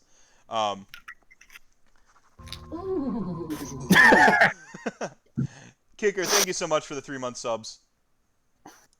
Enjoy all the emotes. Be sure to be sure to go to spam Rob during his stream streak at some point with all the Nagash and OBR emotes, please, for me. I'm always at work when he streams, so I don't get to like troll him, which is just man. I used to. So it's funny. When I was at work, when we were able to be in the office and everything, I'd plug my phone into my headset instead of my laptop while I was working, and I listen to Honest Wargamer. And just try and like troll them the whole time while I'm working. No, see, I gotta what I have to like listen to podcasts that I can download. And now he does like they do show up on like Castbox now, so you can like re-record them.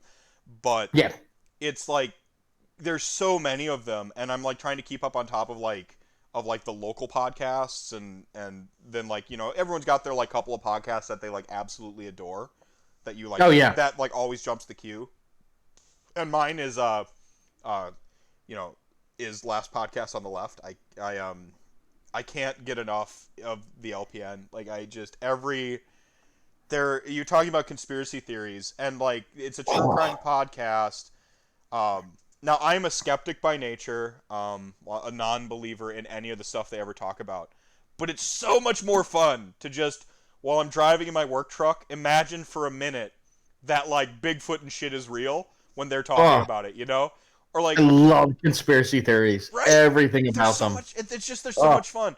And you almost learn a lot about like the human psychology when you look into conspiracy theories because you're like for instance the tall hat man. Okay? So I have insomnia and night terrors and sleep paralysis. I've had them according to my mother, Rip, like I had them since I was a baby. Whatever, man. It's been a long time. Yeah, but still, that's yeah. Sorry. I mean, there's people who have way worse and way more recent. So like, enough about me.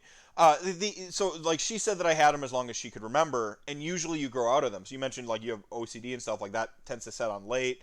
Night terrors tend to set on earlier, and then you grow out of them. Usually, by the time you're in your 20s, you shouldn't have them anymore. Hopefully. Yeah. I'm 35 years old. The worst night terror I've ever had just happened like 2 weeks ago, which is why they're like fresh in my mind. Yeah, I lost my in a couple of private chats in Discord. I talked about it. Like it was one of the worst ones I've ever had. But they did an episode on what's called the Tall Hat Man. So there's this a very very common. There's actually a Netflix special on this too. This Tall Hat Man is like this common night terror that everybody has. So they see this tall looming figure in their doorway that leans in, and it's often wearing a tall hat. Its features are washed away except for like a gaping mouth and these gaping eyes. This is like a very very common one. People across cultures, across time, have reported this same phenomenon. Now, if you know anything about night terrors, you know that what's happening essentially is you're in a state of what's called hypervigilance. So our lizard brains that in the caveman days would try to, like, we'd always be a little bit awake in case giant tigers came to try to eat us and stuff. They were always trying to pick up shapes and stuff like that. But our brains are really, really, really bad at, like, drawing faces. This is why, like, eyewitness sketches and stuff are, like, they're just not to be believed. It's not considered good evidence in court. Right. Like we're terrible at faces. Like In fact, we're now learning about consciousness that our brain essentially like extrapolates. So like stuff that's in my peripheral right now, I've Yep. seen my room a bunch of times. So my brain just has placeholder information to tell me what's sitting over here. It's And then it's it not fills in the actually blank. it's not currently rendering it. It says I know there's a blind here, so like boom, you're gonna perceive a blind. Um, so this tall face guy is essentially like combining these things that we traditionally fear and the fact that we're terrible at drawing faces. And so like you understand that, but then it's also kind of cool to be like, what if there is like some sweet tall hat dude? That's just like the Babadook is just running around tormenting everybody. It's like Slender Man. Well, yeah, well, Yeah, that's a whole nother thing. but I yeah, Babadook had, but I've actually never had this night terror. I've had several. I've never had this one, and so like I find it ultra fascinating. So I like listening to the podcast all day, and then I have to go do research when I get home. I'm like, what the crap, man? Like that. Now, after you did research, did you have that night terror No. with the tall hat man? No, I really. like, and I won't watch the Netflix special because I know it's gonna imprint, and then I'm gonna Yeah. fucking see it, You'll have it. right? Yeah. Like, and so like I'm like I can't see it because then it will imprint on my imagination, my subconscious, and then my brain will just draw it because that's what's happening is what Yeah. my brain was twisting into like heinous night terrors the night I talked about that got us on this tangent was the ceiling fan. So I had the ceiling fan going, and the way it was like kind of cutting the light from off our street and casting a shadow off to the side. I saw Yeah. like essentially 3 ghosts on my ceiling, monster ghost things, fighting in this spiral, and like one of them was trying to stop the other one from coming down and attacking me, and then this third one, while those two were distracted, showed up in my corner and started coming at me, and I started kicking and screaming, like literally. You know what I find interesting with anything like that? It's always in groups of 3. Sometimes I with my night terrors, not always. Like usually it's like shadows, darkness, demons, monsters. Like almost always. Yeah. And usually like one thing.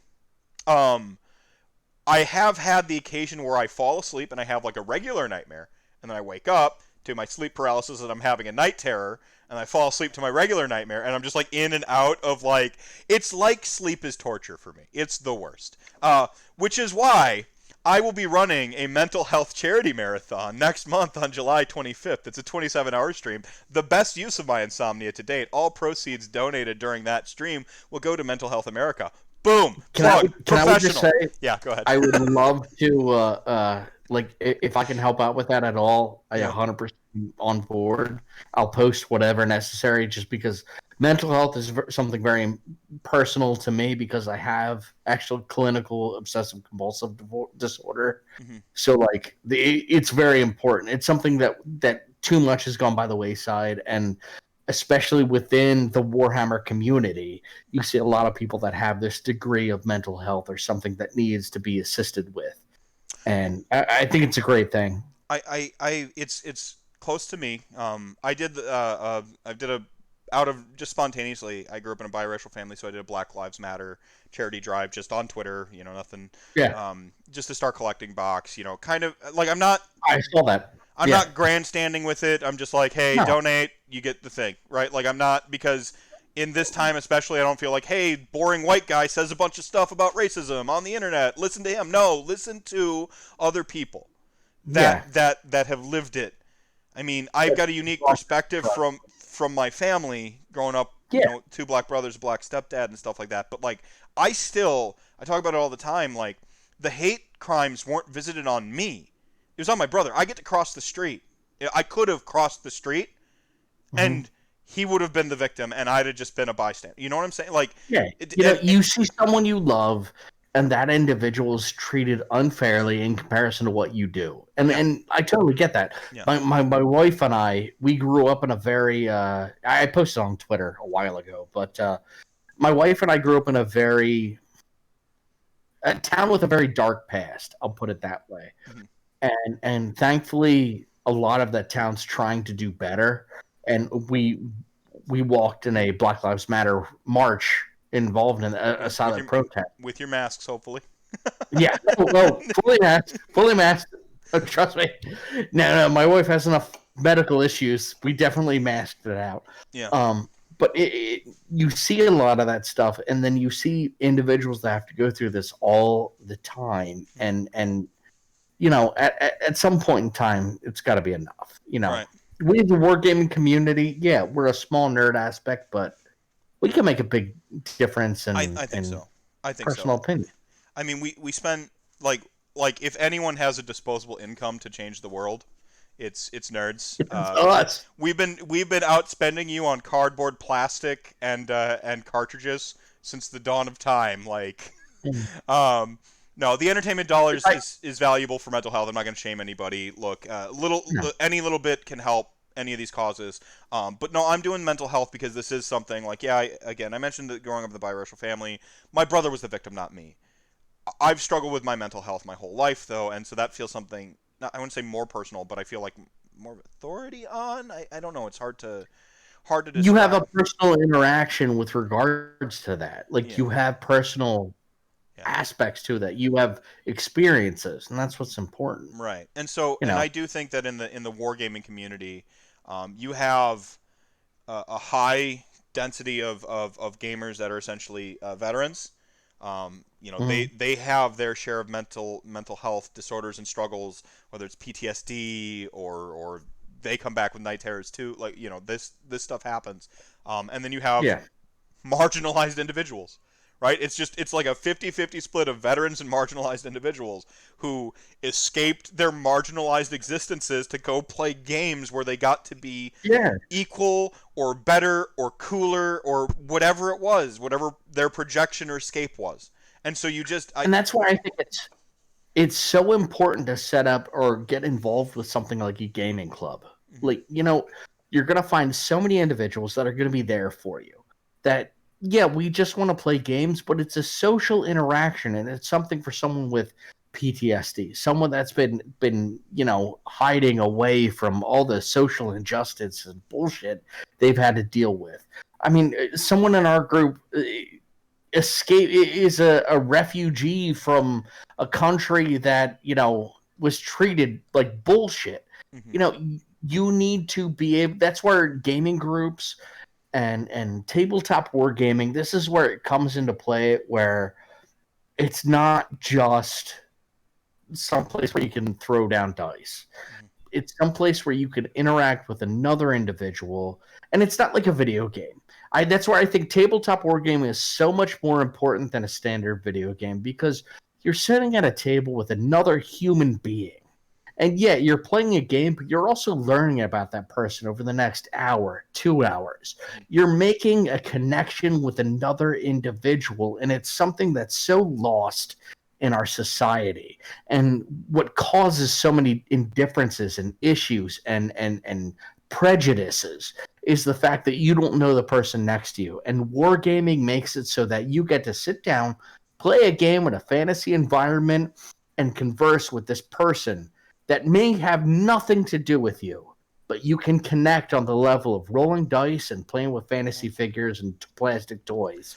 And you can connect and talk. And I know that this person, whatever their background is a good person and someone that I can connect with. And hopefully they feel comfortable. Right. And I think, like, gaming, I love my video games. I love them. But I feel like like tabletop gaming, this goes for RPGs too, especially when you're like classically around a table. There's a little bit more of a personal experience. Like when I play, it doesn't matter if it's like League of Legends or like if I play like a Overwatch or whatever it is, like that feels like a very personal connection, even if in the co-op sense, like because like the game is the real time of everything. Like you're playing the game in the real time, and like you don't really have a chance. Yeah, you can have a conversation, but like you really don't. You focus on the game, and most of your vernacular is around the game. With Age of Sigmar, that social interaction is throughout. And more than social contract. Right. And I think it goes deeper than that, because why I think the hobby is so great is your army is essentially an extension of your personality. In many respects. Like even if you're like the meta chaser who like wants to always play the best stuff, like what have you conveyed to me is that you have a personal drive towards excellence, and I respect that too. Like, and so like so people who are like, oh, I don't have an army that's my favorite, I just play what wins. I go, you've already told me about yourself, and I'm not gonna, again, this is why I don't shame that kind of play. You can learn a lot about a person based off of it. Yeah, you can, and because there's a personal element to what army someone chooses, how they paint. Like, oh, like, no, I just threw 3-color standard on it. Okay, cool. Or I really thought about this purple here because I fucking love Prince, and purple's the best color, so it's gonna be in every one of my armies, right? Like, whatever it is, like you have these like personal connections. That like are in purple is best color. That's right, Frank. You have these personal like connections that you put into your army, and then like you're really sort of putting yourself on the table. And I think it's like cooking and wargaming are like those two things where like you're putting your personality forward and exchanging it with somebody. That's why I say, you know what, never turn down a game. Even if it's something where you know you're walking into it, you're going to lose. It doesn't matter. Never turn down a game. If it's someone that says, you know what, I spent the past few months coming up with new rules for this army because I love them. Yeah. Is it okay if I test them out against you? I had a game against a guy that was running community rules for Tomb Kings in Age of Sigmar. Yeah. Is it okay if I play them? Yeah. Because you know what? I still get to have that social interaction with a person that has a true connection with something with that army. And even if I get my ass stomped in, at the very least, maybe made that first person feel good, and I now have a personal connection with that individual. And that's what this tabletop game should be about. Yeah. Having a personal connection with another individual and saying, I understand where you're coming from. You understand where I'm coming from. Let's play a game. Right. And then you have the framework of a system or rules for a game that for with people with social anxiety or just like, it doesn't need to be full-blown social anxiety to just like be a little bit awkward or have a hard time communicating with someone. You have a framework of a game to socially interact around. So like you can, kind of begin to be social with another player. We have to talk. We have to talk about our game, right? Yeah. They've done studies, and it's been pointed at D&D specifically, but I'd love to see them for like wargaming and other, like even board games and stuff. Absolutely. Where like essentially like folks on the spectrum like become better acclimated to social interaction, something that they tend to struggle with through D&D, because it basically puts rules to social interaction, and their brains are really great at systems and rules and stuff, but like the nuance of like communication and sociality, nonverbal communication, like they don't have that, right? Like they can, right? And I actually had Dr. Nick True on my show. He's on the spectrum. He's what used to be termed as Asperger's, but they kind of did away with Asperger's as like according to him as like one of the categories. So like he talked about it a little bit, and how like he can like handle like he just really obsesses over like a couple things like as part of his that's like his thing. Yeah, right, like he just obsesses over, and like Age of Sigmar is one of them. And so like he's been able to like he doesn't understand why you're like at a first level, and this is kind of paraphrasing him, so sorry Dr. True, but he basically said like I don't understand why you're offended. But like I can quantify that you're offended based on like a history of being like, oh, this person looks like a person who is offended. Like he could learn that eventually. And so like when he didn't, like he was talking about like rules and stuff like that, like with the rules of the game, he's like, no, the rule plays this way, and like he had a hard time, or not a hard time, but he had to like adjust, like, oh, like, yeah, rules good, but and like picking up this stuff. And like if you talk to Dr. True, he's one of like the most intelligent people I have, but like again, spectrum disorder, it's a wide spectrum, and it comes with its own caveats of like anxiety, of essentially social and emotional issues, right? Like so. I'm not going to pretend to be a psychologist myself or anything. Oh no! A few years ago, we Sean and I actually both, and a couple other guys, went to a tournament that was a charity tournament it was called Save Against Fear, and it was built around children from abusive families that have used wargaming in order to get past the social trauma and the physical trauma that they've gone through with their family. And I think more of that needs to be necessary in order to get to where we need to be. And I think wargaming is such an amazing thing that allows us to individuals that normally wouldn't be social and wouldn't be in their prime, in a social environment. It allows them to be social. It allows them to be outside of their norm. And I think that's a great thing.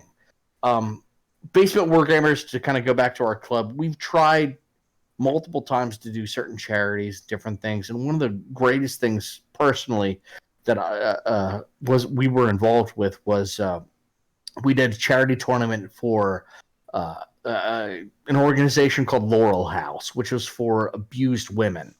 And it was all given towards them. And wargaming as a whole is something that I think can bring social issues to the front. I think it's more important than what a lot of people give it to.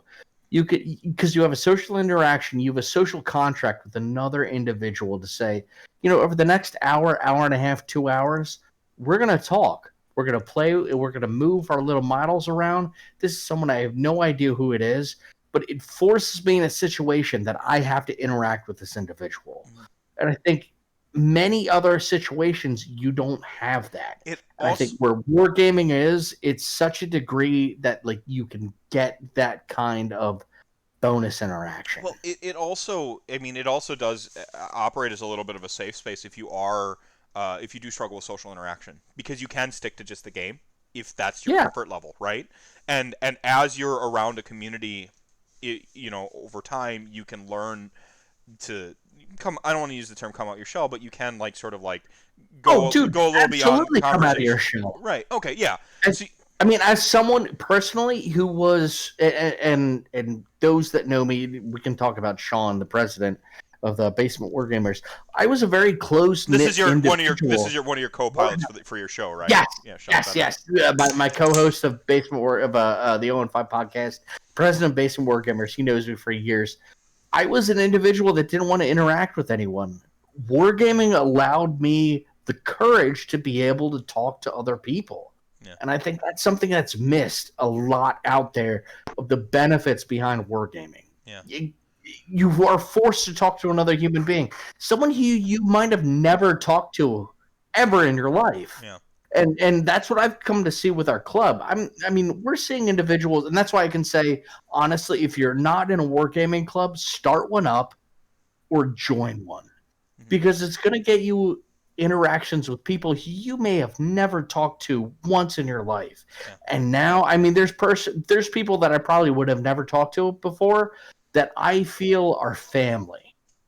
And that's the most important thing of wargaming. We have a community that can actually build a familial bond amongst each other. Yeah, no. And dwarves have a very familial bond. It's very dwarf-like. I'm trying to wrap it back into it. You talk about the dwarf episode. I got to try and wrap it back into it. No, it's good. You didn't have shit in the elf episode, did you? Exactly. This is all about dwarves. You see, everything we've talked about here has just been a metaphor for chaos. Why dwarves are better? Yeah, that's what it was, right? You know what? When you talk about elves, you talk about pretty things that are great on contact and great on the surface, but not a lot down below. When you talk about dwarves, you're talking about the soul. Yeah, that's what it is, right? Classic RantCast, it all returns to nothing. Thanks, Frank. It all loops back. And Joanna here says AOS and D&D nerds are typically some of the best people I've had interactions with, and being respected in literally every interaction I've had so far has been great. And I think that's the studies for D&D talk a lot about empathy, and that's a big thing, a big quality of role-playing games is you're basically pretending to be somebody else, right? And when you pretend to be somebody else, that's what empathy is the ability to think about other people and how they feel about things, right?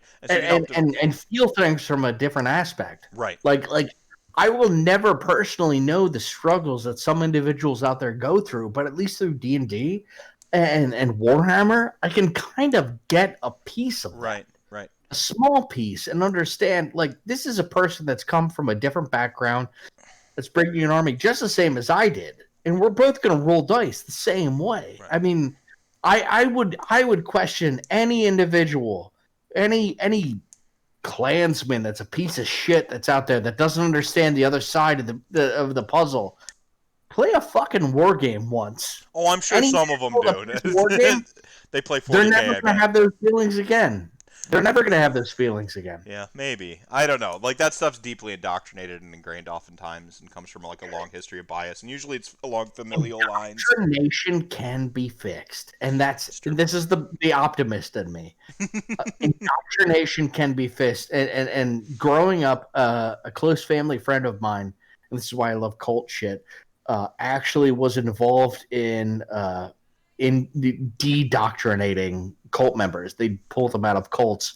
Like, his job was literally to pull individuals out of cults Oh, and man. get them back in society. It was great. I was too young to really get into good conversations with them, but I understand it more now. And when I look at it and everything, and then you look at the stories and everything with H. Sigmar and stuff too, it ties in great. But, like, understanding that connection with another human being. Right. And, Well, there's a black journalist who would interview and befriend Klansmen, and almost every single one of them that he spent time with, like, left the Klan. I'm blanking on the name. Maybe Frank, you can go ahead and look it up for me. But it's education over ignorance, well, man. and that's It's the thing, education over ignorance. and part of that is, like, if you're in the backfire mode, right? You're defending your belief structure. You're not willing to hear someone's argument. So the backfire effect is like, I come at you with, like, facts and evidence that are contrary to what you believe, what you've been indoctrinated.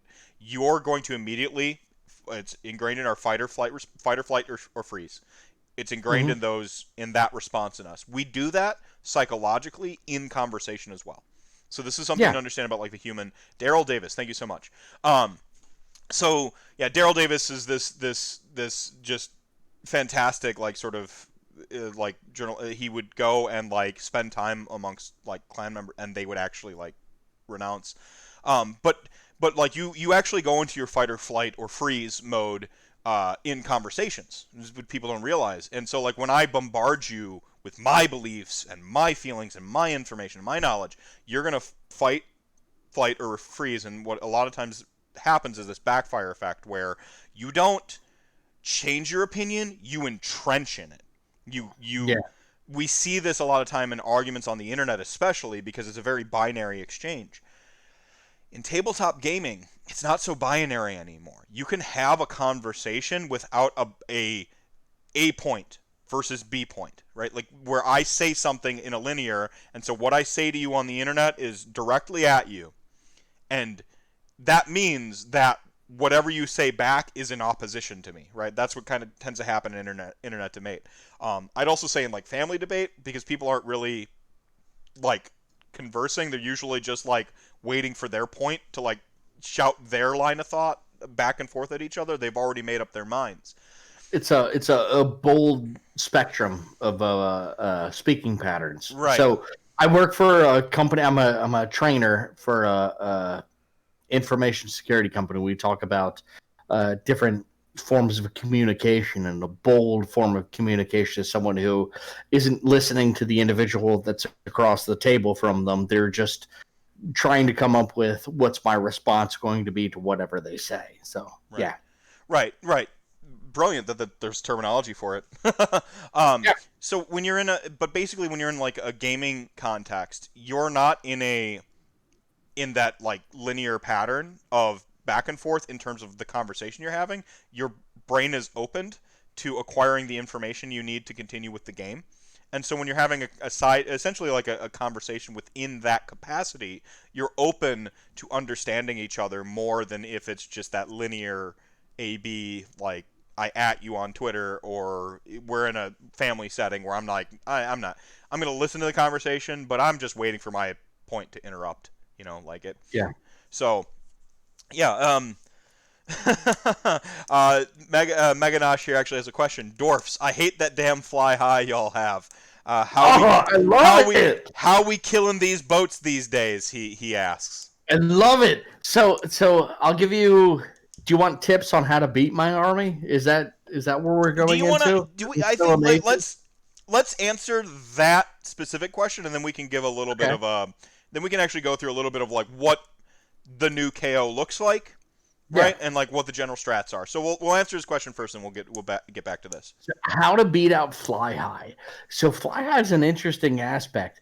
If you wound them down So enough, they can't do Fly High. real quick, unless Chat Gang isn't familiar Yeah. with what Fly High is, what is Fly High, real quick, and then how do we do it? Fly High allows any of the ships to basically jump out of combat or wherever they're at and re-deep strike or redeploy 9 inches away from enemy unit anywhere on the table. It's been a huge strategy I've destroyed people with. Yeah.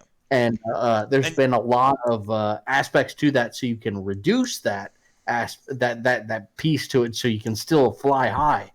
But the biggest thing is to either wound them down so they can't fly high. I think after 7 wounds they can, unless you have certain pieces or strategic values to those items. Then you can fly high.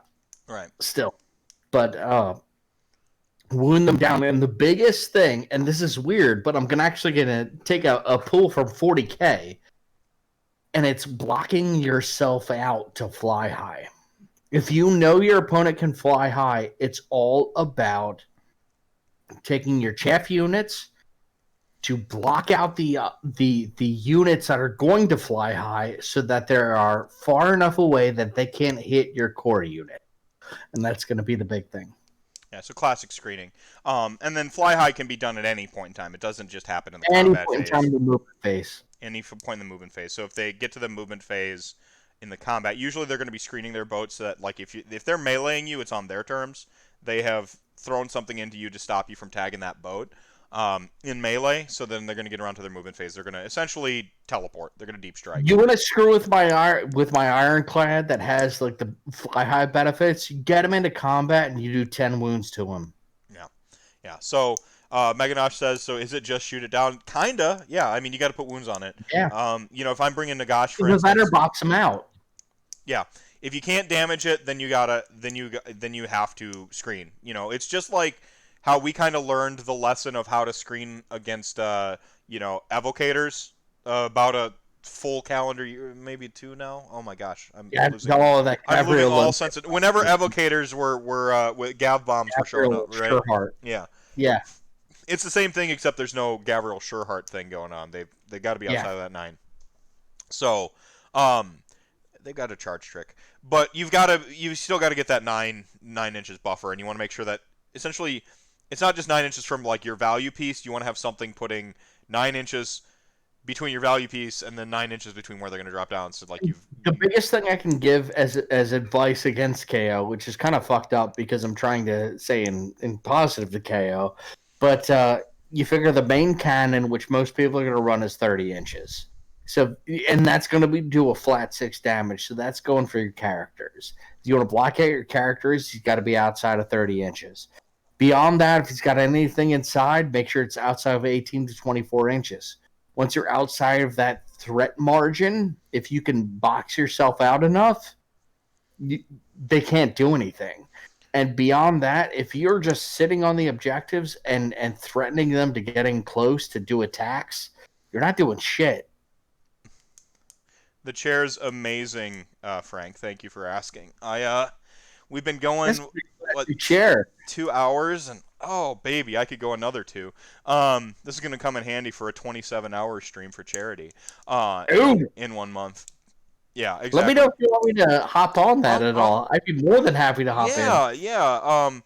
Just real quick, I've got I'm gonna have essentially 12 guest blocks of 2 hours each about. So it doesn't necessarily mean like add guest every 2 hours, but like it could be like I have the whole 0 and 5 podcast on for 2 hours or whatever it ends up being. You 100% will be in. At the very least, be in Sean. I know he's going to be in. July 25th, and since only the true RantCast fans are listening 2 hours in, I can go ahead and spoil this. I was going to keep this under the vest. So what's going to happen is there's going to be people have noticed these models sitting next to me. I have the KO half of the Zinch box here. Yeah, so I've got one more of those. It's got all the little tokeny things. It's got the basis in there, the silly flying bases. It's got the dude in dirigible suit. So that's all sitting there. That's what this stack of sprues is. I've got a bunch of Nurgle. This is practically like more than half a Nurgle army. So it's 2 Nurgle Star Collecting, Speculant Narwhals, some extra plague bearers. It's got their Lord of Blight. So since I played KO and I just started a Nurgle army, I kind of want to get involved in this. Yeah, so what's going to happen, so this would be like 1 prize, 2 prizes. So every block is going to have, if you donate during that block, you are entered in the mini raffle for any one of these. Donate any amount during that block, you could win one of these. I'm going to have, if you're doing math, that's going to be like 12 different blocks of presents. I've got an LRL box to give away that I've pre-ordered essentially. Rather, Dr. Nick True, who I just talked about, he pre-ordered for the show. I've got some other Star Collectings. A lot of stuff going on. Okay. LRL's a piece of shit. You don't want them. Right, but I do have KO. Okay. All right. You want the KO? Yeah, you want the KO. You want to donate during the KO block. I'll have a schedule. It'll say what the donation incentives are for those hours. I'm also going to make my guests do goofy shit if we hit our donation goals every couple hours. So I think it works out to be about $80 an hour. I'm trying to break $1,000. So about if we can hit if we can do $80 an hour, I'm going to have Chuck Moore come on and do squats and paint a model for me because it was the coolest thing I've ever seen. I'm going to have a guest sing karaoke with me. Like I'm going to do different stuff like that, and then you can. So real quick, do you want to get completely wasted and paint a model for you? Yeah, there you go. The donation incentive is in 2 hours. You'll get totally wasted and paint a model. I will get drunk as shit and paint a model for anyone that comes on here. But then you have to give away that model as part of it. Absolutely. Okay, whatever they want. All right, perfect. And the big prize, if you hit a minimum threshold of donations throughout the entire 27-hour period, you're entered to win an entire Ossiarch Bone Reapers army provided by Cubic Shenanigans. That's Dan Bears and the Lord of Death, Brendan Melnick. So, that's amazing.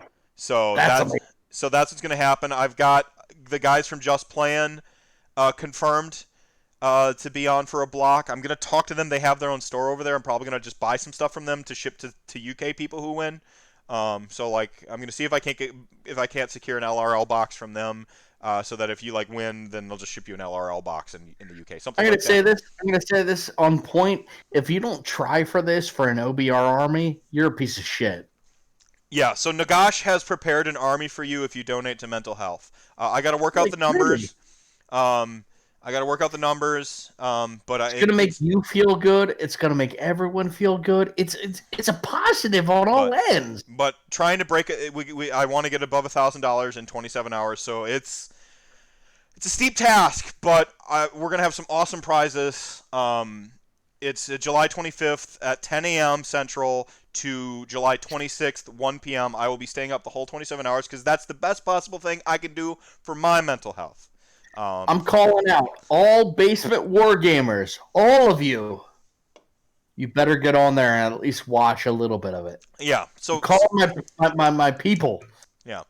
So that's what's going to happen. I haven't hammered out all the guests. I've got a bunch of people who want to come on. It's just a matter of arranging some of the prizes because basically my Mortarks, my patrons, have been kind of donating stuff for this. I was just going to give away a Star Collecting box and be happy with what we got in 27 hours because this was an inside joke. This was a RantCast inside joke after I did a 7-hour RantCast with Haywo and Frank there on New Year's. I accidentally had a 7-hour show. I said I would never do a 7-hour show again. But I would do a 27-hour show for charity. Totally different thing. Okay? It's 27. I said I wouldn't do 7-hour shows. Never said I wouldn't do a 27-hour show. Totally different thing. But if you need an extra guest, I'm your boy. I got you. Oh no, you're on the short list, man. But what happened was people started donating to the cause, and so now I got to do this well. It's not okay to just for it to just be a silly joke. I mean, it's still gonna be. There's gonna be silly jokes. Listen, dude, you're the Joe Rogan of AOS podcast. I'm posting that. Yeah. I was interviewed on the Joe Rogan of AOS podcast. I just want to be the Mephisto of AOS podcast. I'm happy with that, man. Live up to your potential, man. You got this. Yeah. So that's gonna be July 25th again. I took off Monday so I can recover. I already put in for my paid time off, so I've got that secured. Joe Rogan is the Mephisto of normie podcasts. Thanks, Frank. Boom. Yeah, I just clapped. That's gonna spike our thing. So yeah. But since only 10 people have heard that, I can still make my big announcement later. Cool. So what do you want to know about KO? Yeah, so what I want to know about KO, so KO, general list build. So the way KO works is you get your gold coin, right? You get some Aether gold across the army. Take us through like the sort of general. You don't have to go like allegiance ability to allegiance ability. This isn't a battle tome review. Just like the general standouts of like, hey, this is what KO does right now. I'm gonna pull up my list real quick. The big thing is, basically, you end up getting free triumphs. Mm-hmm. And I like Barak Arbaz because typically when you spend your triumph, you lose a leadership point. With Barak Arbaz, you don't lose that leadership point. Plus, you get bonus triumphs. And even before this happened, I used to try and lower my points so I could get a bonus triumph. So it worked out really well. I think the Ender Master and Dirigible is fantastic, especially with the Phosphex mines. The best I've done with my Phosphex mines is I ended up getting 15 mortal wounds on a Sardis squad that got summoned in. It's a low range, but it works out really well. Let me pull up my list real quick.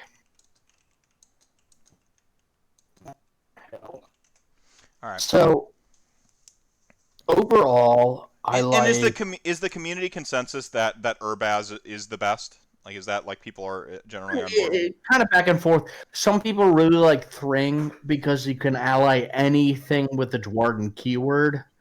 So a lot of people that aren't hardcore KO fans like myself see Thring as like, oh, I can tie Fyrslayers in, which are top. Yeah, of the I can meta. bring some Hearthguard Berserkers in, right? Like, which is whatever. When I've played and been successful with it, I've done Arbaz because you're not getting a leadership cut. I take a unit of Arcanaut Company, which realistically, if you look at Arcanaut Company, yeah, they're not that great on their own, but it's a 4-up save unit. And it's a unit that has one Skyhook, one Gatling gun, and then one Sky Pike. If you just think a 10-man. If something comes into there, you got close combat options, you got shooting options, and if you're within range of a objective, you're +1 to hit. So what I found is it's almost a trap because what they'll do is like, oh, it's an Arcanaut Company, a 10-man. They're nothing. I'm going to throw my 10-man unit of skeletons against it. Well, now you're facing a 4-up save with a 3-up to hit. And I'm going to fucking murder you if you come in close. So it's a great objective capping unit. So I usually take 2 to 3 units of Arcanaut Company just to cap objectives. And just to stand still there, and then I'll kill shit with my boats and shit that are jumping up, popping in wherever I need them to be, and sniping out the units that are important. So your riggers and thunderers are actually going out and doing work. I've been doing ranged riggers too, because since on the riggers themselves, the Skyhook is doing a flat 3 damage. I mean, you've got a 6-man unit of riggers. If 2 of those Skyhooks are hitting, you're doing 6 damage. Yeah, it's doing the shit you need it to do. Right. And then with Ender Riggers, they can fix the ship on top of it. Each one of them on a 4-up is bonusing that health up 1. Mm-hmm. So, like, that Ironclad is damn near indestructible. In a tournament, just for reference, I got hit with Gorgrak. I didn't place right. I came too far on the side, and Gorgrak came in, hit my Ironclad, and he didn't do enough damage. It was just enough I was able to back out. And the fact that I could back out and drop in a unit of Thunderers, his Gordrak and half his armor was gone. Right. So, like the biggest thing with KO is understanding shot priority. And what's weird is, Target if I can priority, say, yeah, as we... anyone that's coming from 40K and coming to AOS, I can only suggest KO. Because if you are coming from 40K, you understand shot priority. Yeah, target priority is yeah. Exactly. So you're coming from 40K to AOS, play KO, man. It's almost the same army as you've been playing. You get your shot priority, you deep strike in, you say, okay, these are the 3 units that are linchpin to this opponent. I'm going to kill those 3 units. Done. Yeah. Well, so this is where like a lot of the skill curve of KO comes in. Why I don't think people were as high on them early, because there's always a casual way to play every army and have fun, but we so often talk about things in the competitive context as a community. It's just it's the vernacular we've chosen to approach our game with. I've made my competitive lean known as well, but there's also sort of a practicality. It's a lot easier to say this unit is good because of its numbers than it is to say this unit is good because of its juxtaposition on its base with its right, like the language for like why something is good based on the hobby. If we talked about the game in terms of a pure hobby context, would sound a lot different from if we talk about it in a competitive context. I'm not maligning that, by the way. I think we must think of those other spheres of play or other spheres of the game. But continue, yeah. Oh no, I was gonna say there's so many people that when the new edition of the KO book came out, said this is bullshit. There's a lot of things that don't synergize well with each other. But what's weird is when you have things that don't synergize well, that means you have so many units that are able to interact on their own without needing something else for assistance. And I think that's what a lot of old school KO players miss out on. Well, they want their 3 Aether Chemists, like triple buffing their 30 blocks of. They took the Aether Chemist and the Skyhook, which were the baseline of any KO unit, because that's what all I ran. Yep. And then they dumbed them down, and you either build off of that or you don't. Yep. And that's what the big thing is. And what I did, since I love the group, I love the army, I'm like, you know what, fuck this. I get to run gun haulers now.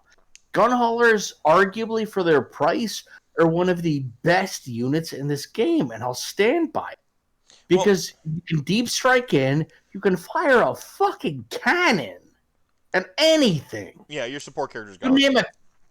You name a fucking target. Later Blood Secretor. Just done. Yeah, just later Blood Secretor. That's like the later Alligator AOS version there. You can keep that. Y'all can take that. Yeah. No, it's the so there's I looked at the army I'm not a KO player. We've talked about I'm only coming around to dwarves recently. Thank you for helping me come all the way around here. I got you, Bill. But like my read on the book was like, what am I not seeing that's making some of my friends whose opinions I truly respect, like, why are we not on the same page with this? Because I'm looking at this book and I go, finally something other than Argonaut Company are good, and your boats are good. Isn't that what you've always wanted? Is like good boats and things that aren't and to play things that aren't Argonaut Company? You see but I have a very simplistic view of it. Oh yeah. Well, you see the people that detract against us are KO players that are so stuck in, if I just run as many skyhooks as possible, I'll win. Maybe. Or I'll lose, but whatever. This new book makes every unit in that army feasible. Up until this book, I never ran a gun hauler. Never. They were useless. For the points allotment, completely bullshit. This game, once it's been integrated into the new book, I run 2 to 3 gun haulers every game. Every single game. I think the other part of it is it's weird because I feel like there's a dichotomy of it lost some casual appeal in that it's a higher skill. I think it's a higher skill floor now. Like Yeah. you It's a harder army to play. It's a harder army to play. I'm sorry. I look at it this way: if you're not a dwarf player at heart, you don't deserve KO. Shots fired. But no, like that's the thing is like I feel like it lost some casual appeal in that it got like a higher skill floor. But then it also gained casual appeal because woo boats, right? Like, and so, but what that did is you have 2 points of derision now. That would have split the fan base because you now have those two things. I mean, if I'm looking at casuals, a high level tournament, I'm looking at a high level tournament, I'm gonna run 3-2, and I'm gonna be happy with that because this isn't an army that's like, oh, Zinch, way to go! I get to win everything because I get all the spells. That's not what this game is about. I love this army, and if I can go 3-2 with them, I should be happy. What's on the so you're a proponent of this as the fat middle army, this Vince Venturella Warhammer Weekly concept, right? What about people who think there's a toxic element of like it really does just like drop and pop and like wins the game? It doesn't. That's the sad part. If you can work your way around deep striking, basically all you need to know it's little simple tips from the 40K community. If you know how to screen out your shit, well, you can fuck over a KO army. See, I've got this. The problem is so many people don't know how to screen their important shit that I'm able to deep strike and say, that's the thing I want, that's dead. Yeah, well, if you can't learn how to screen, you can't play against KO. Okay, so learn to screen, right? Like you're telling people to get good a little bit. No, I like it. I have this hypothesis that armies come out and they teach us new lessons. In the meta, like prior to Gav Bomb, we didn't understand chaff really. Like no. Now it's like you look at. We're learning a different chaff technique because like before it's like, oh, I chaff at deployment. Like I screen at deployment and then I don't have to worry about it anymore. Right? Like that was the lesson people learned from Gav Bomb. But like that was an incomplete lesson and now KO is telling you you have to be mindful of your screens at all times. And what it's really telling you is you have to be mindful of screening objectives because if your stuff isn't fighting on objectives, if you're not playing the table, it doesn't mean anything. Right. If you're not playing the objectives, you're not playing the game. Yeah. And that's the biggest important thing I could say about Age of Sigmar. So I feel like the previous edition. I might be a little drunk. I'm sorry. No, you're slurring and spitting a little bit, but I wouldn't have it any other way on RantCast.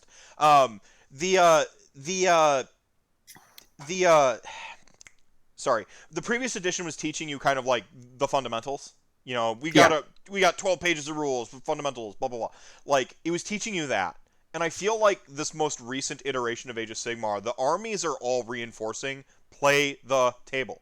Every one of these armies is get the objectives. That's the game. Right. It's not a kill points game. You and that's what people don't understand. So like, I'm gonna twisty this. So y'all are about to drink here. Ossiarch Bone Reapers were a tank. Like a tank and spank army that said the only way to beat us is on the table because in straight up combat I will fucking kill you and not lose a model. I can tell you right now, every game I've played against with my KO against Ossiarch Bone Reapers, I was not able to outkill them, and you're never going to be able to. But have you beat them? The only way I have. The only way you do that, you grab the fucking objectives. And that's why I think AOS is better than 40K, because I think it's sort of objective-driven game. I like that you can lose to the model in Age of Sigmar and still win the game. I love that you can get tabled and win the game in Age of Sigmar because you can get wiped. Because of like it's the class. It's if the whole thing is mythic fantasy based on myths. How often does the Greek mythic hero complete the heroic objective but die or lose in the end? Right? Look at the Odyssey. Look at everything Homer has ever wrote. Right.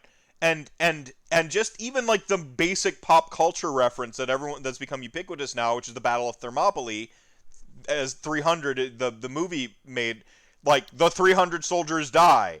But They hold off They won. but they hold off the invading Persian army long enough to where the rest of the Spartans and the Greeks and the Athenians like all rally and can fight back.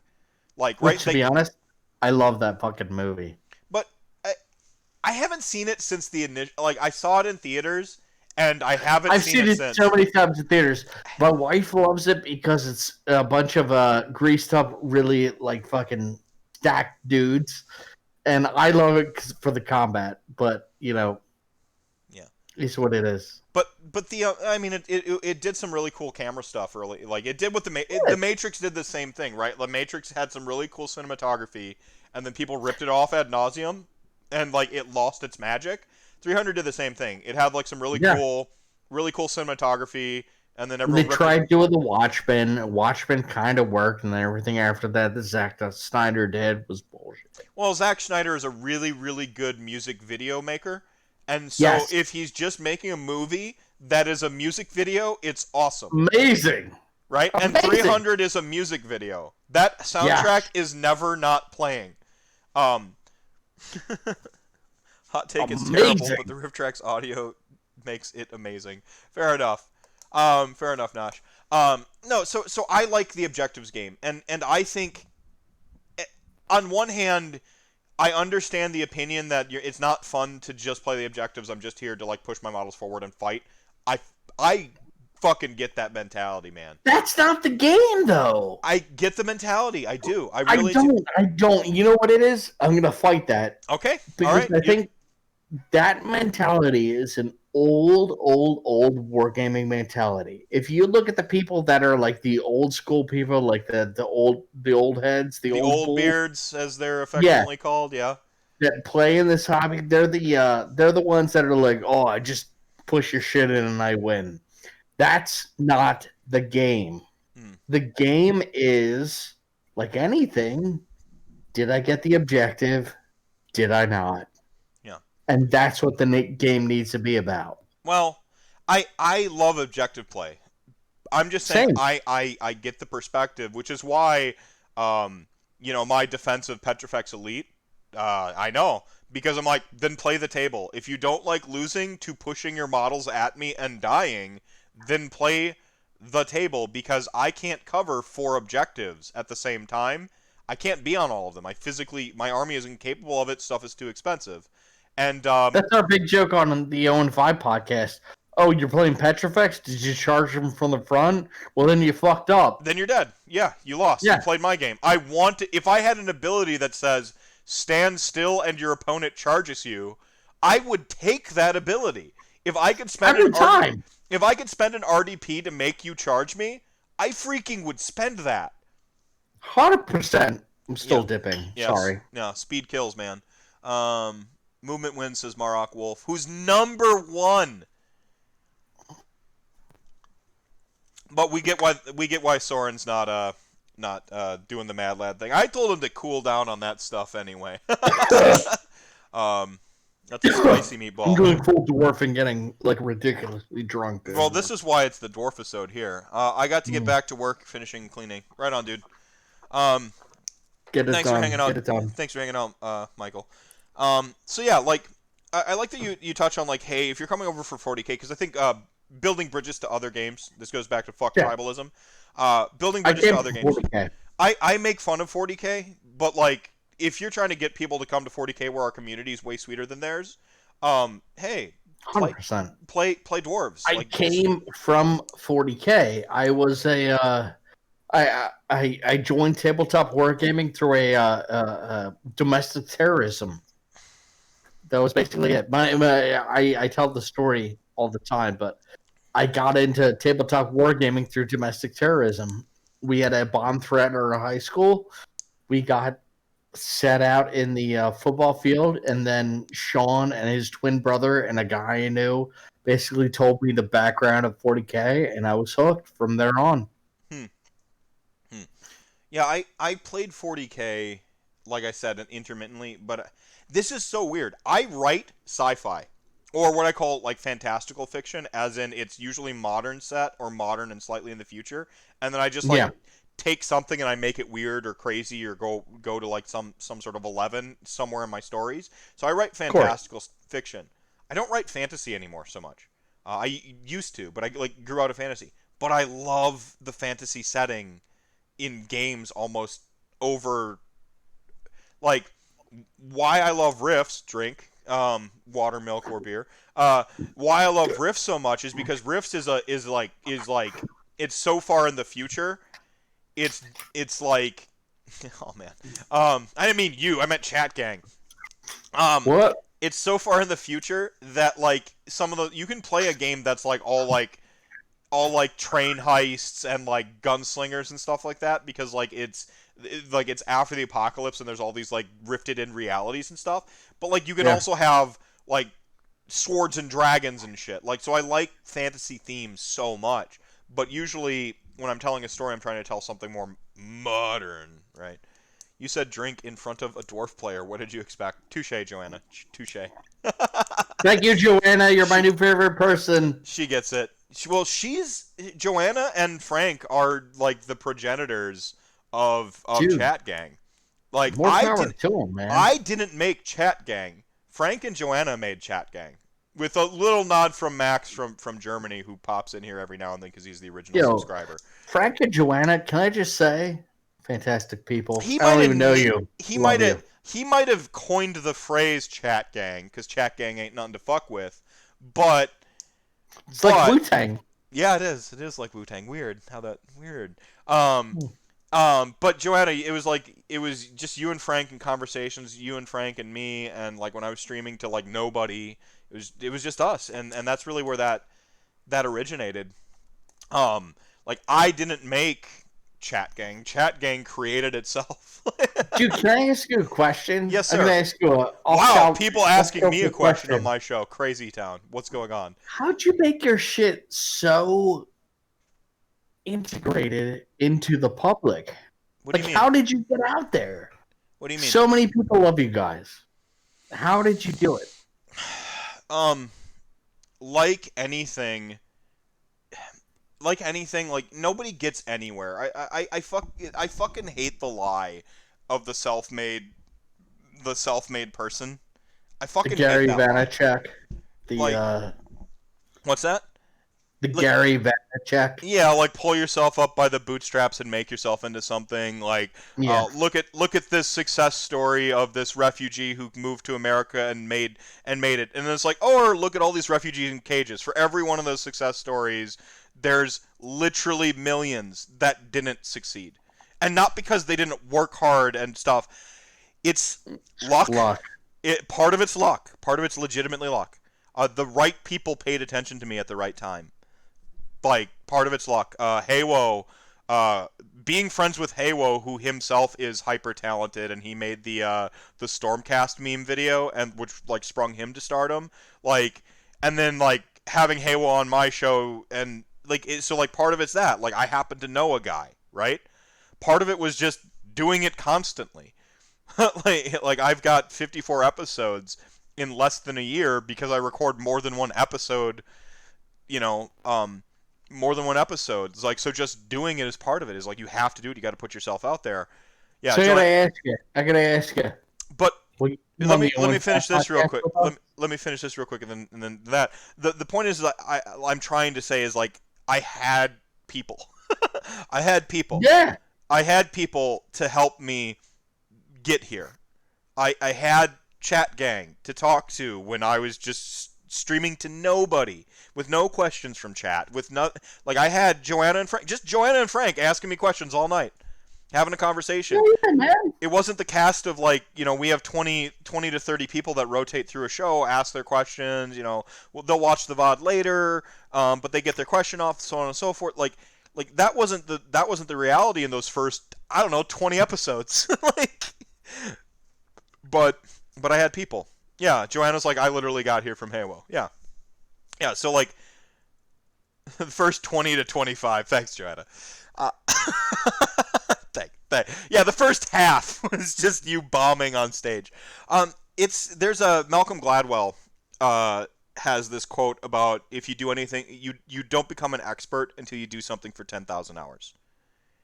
when you do something for 10,000 hours, then you are an expert. Then you have succeeded. You know what's interesting? You see a lot of parallels between us and the podcasting industry and comedians that are trying to get well known and you got open mics and everything like that. Oh yeah, Jack from Rerolling Ones would be someone fantastic to talk about that exact same subject because he was a comedy grinder. But being a comedy grinder and wanting to have a family, they're just not conducive to each other. So you had another. I'm gonna call you out while you're on here. I'm gonna call you out.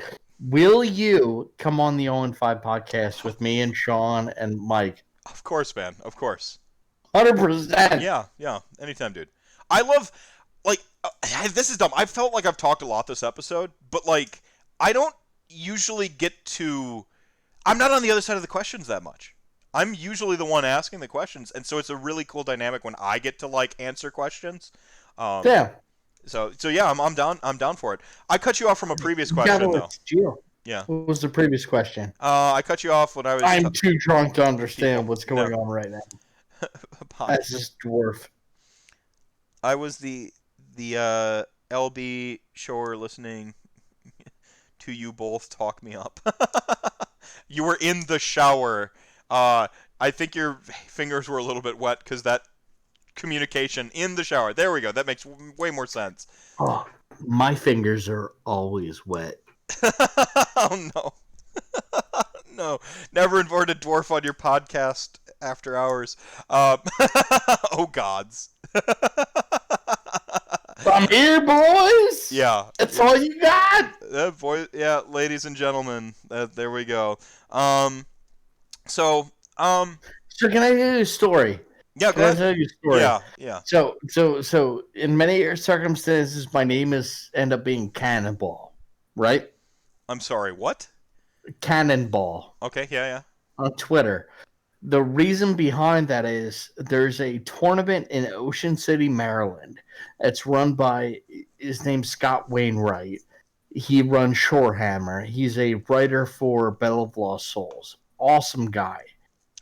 Apparently the first year I went there, I killed an entire bottle of Cannon Blast before the third round of the AOS tournament. I beat him in the third round, and then we had like a lore trivia night. I ended up winning that. I don't remember it because I was drunk as shit, and I was drinking Cannon Blast all night. And so this dude goes, "Hey, you gonna do karaoke?" I'm like, "Yeah, I'm drunk as shit. I don't give a shit." He goes, "You gonna do the darkness?"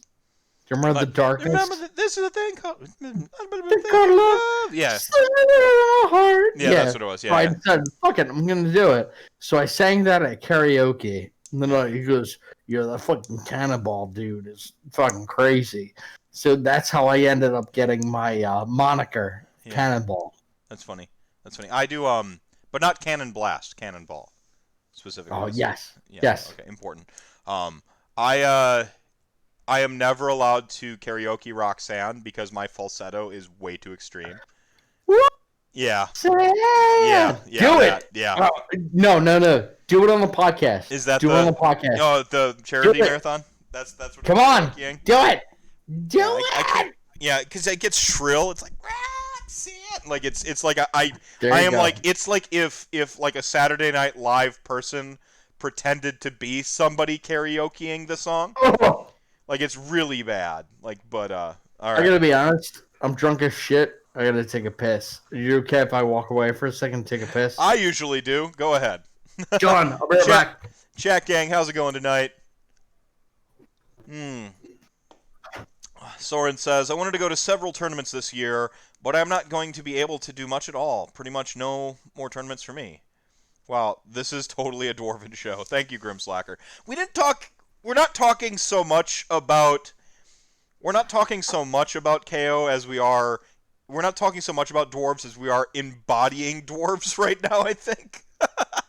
like I'm sorry if you thought we were going to talk like Tactica and lore like units and stuff. I feel like I've misled you. What you're getting here is what it would be like to be currently sitting in a room with two dwarves who just met each other. Talk about my thoughts on Lumineth leaks. I've got a great hot take for y'all. Here we go.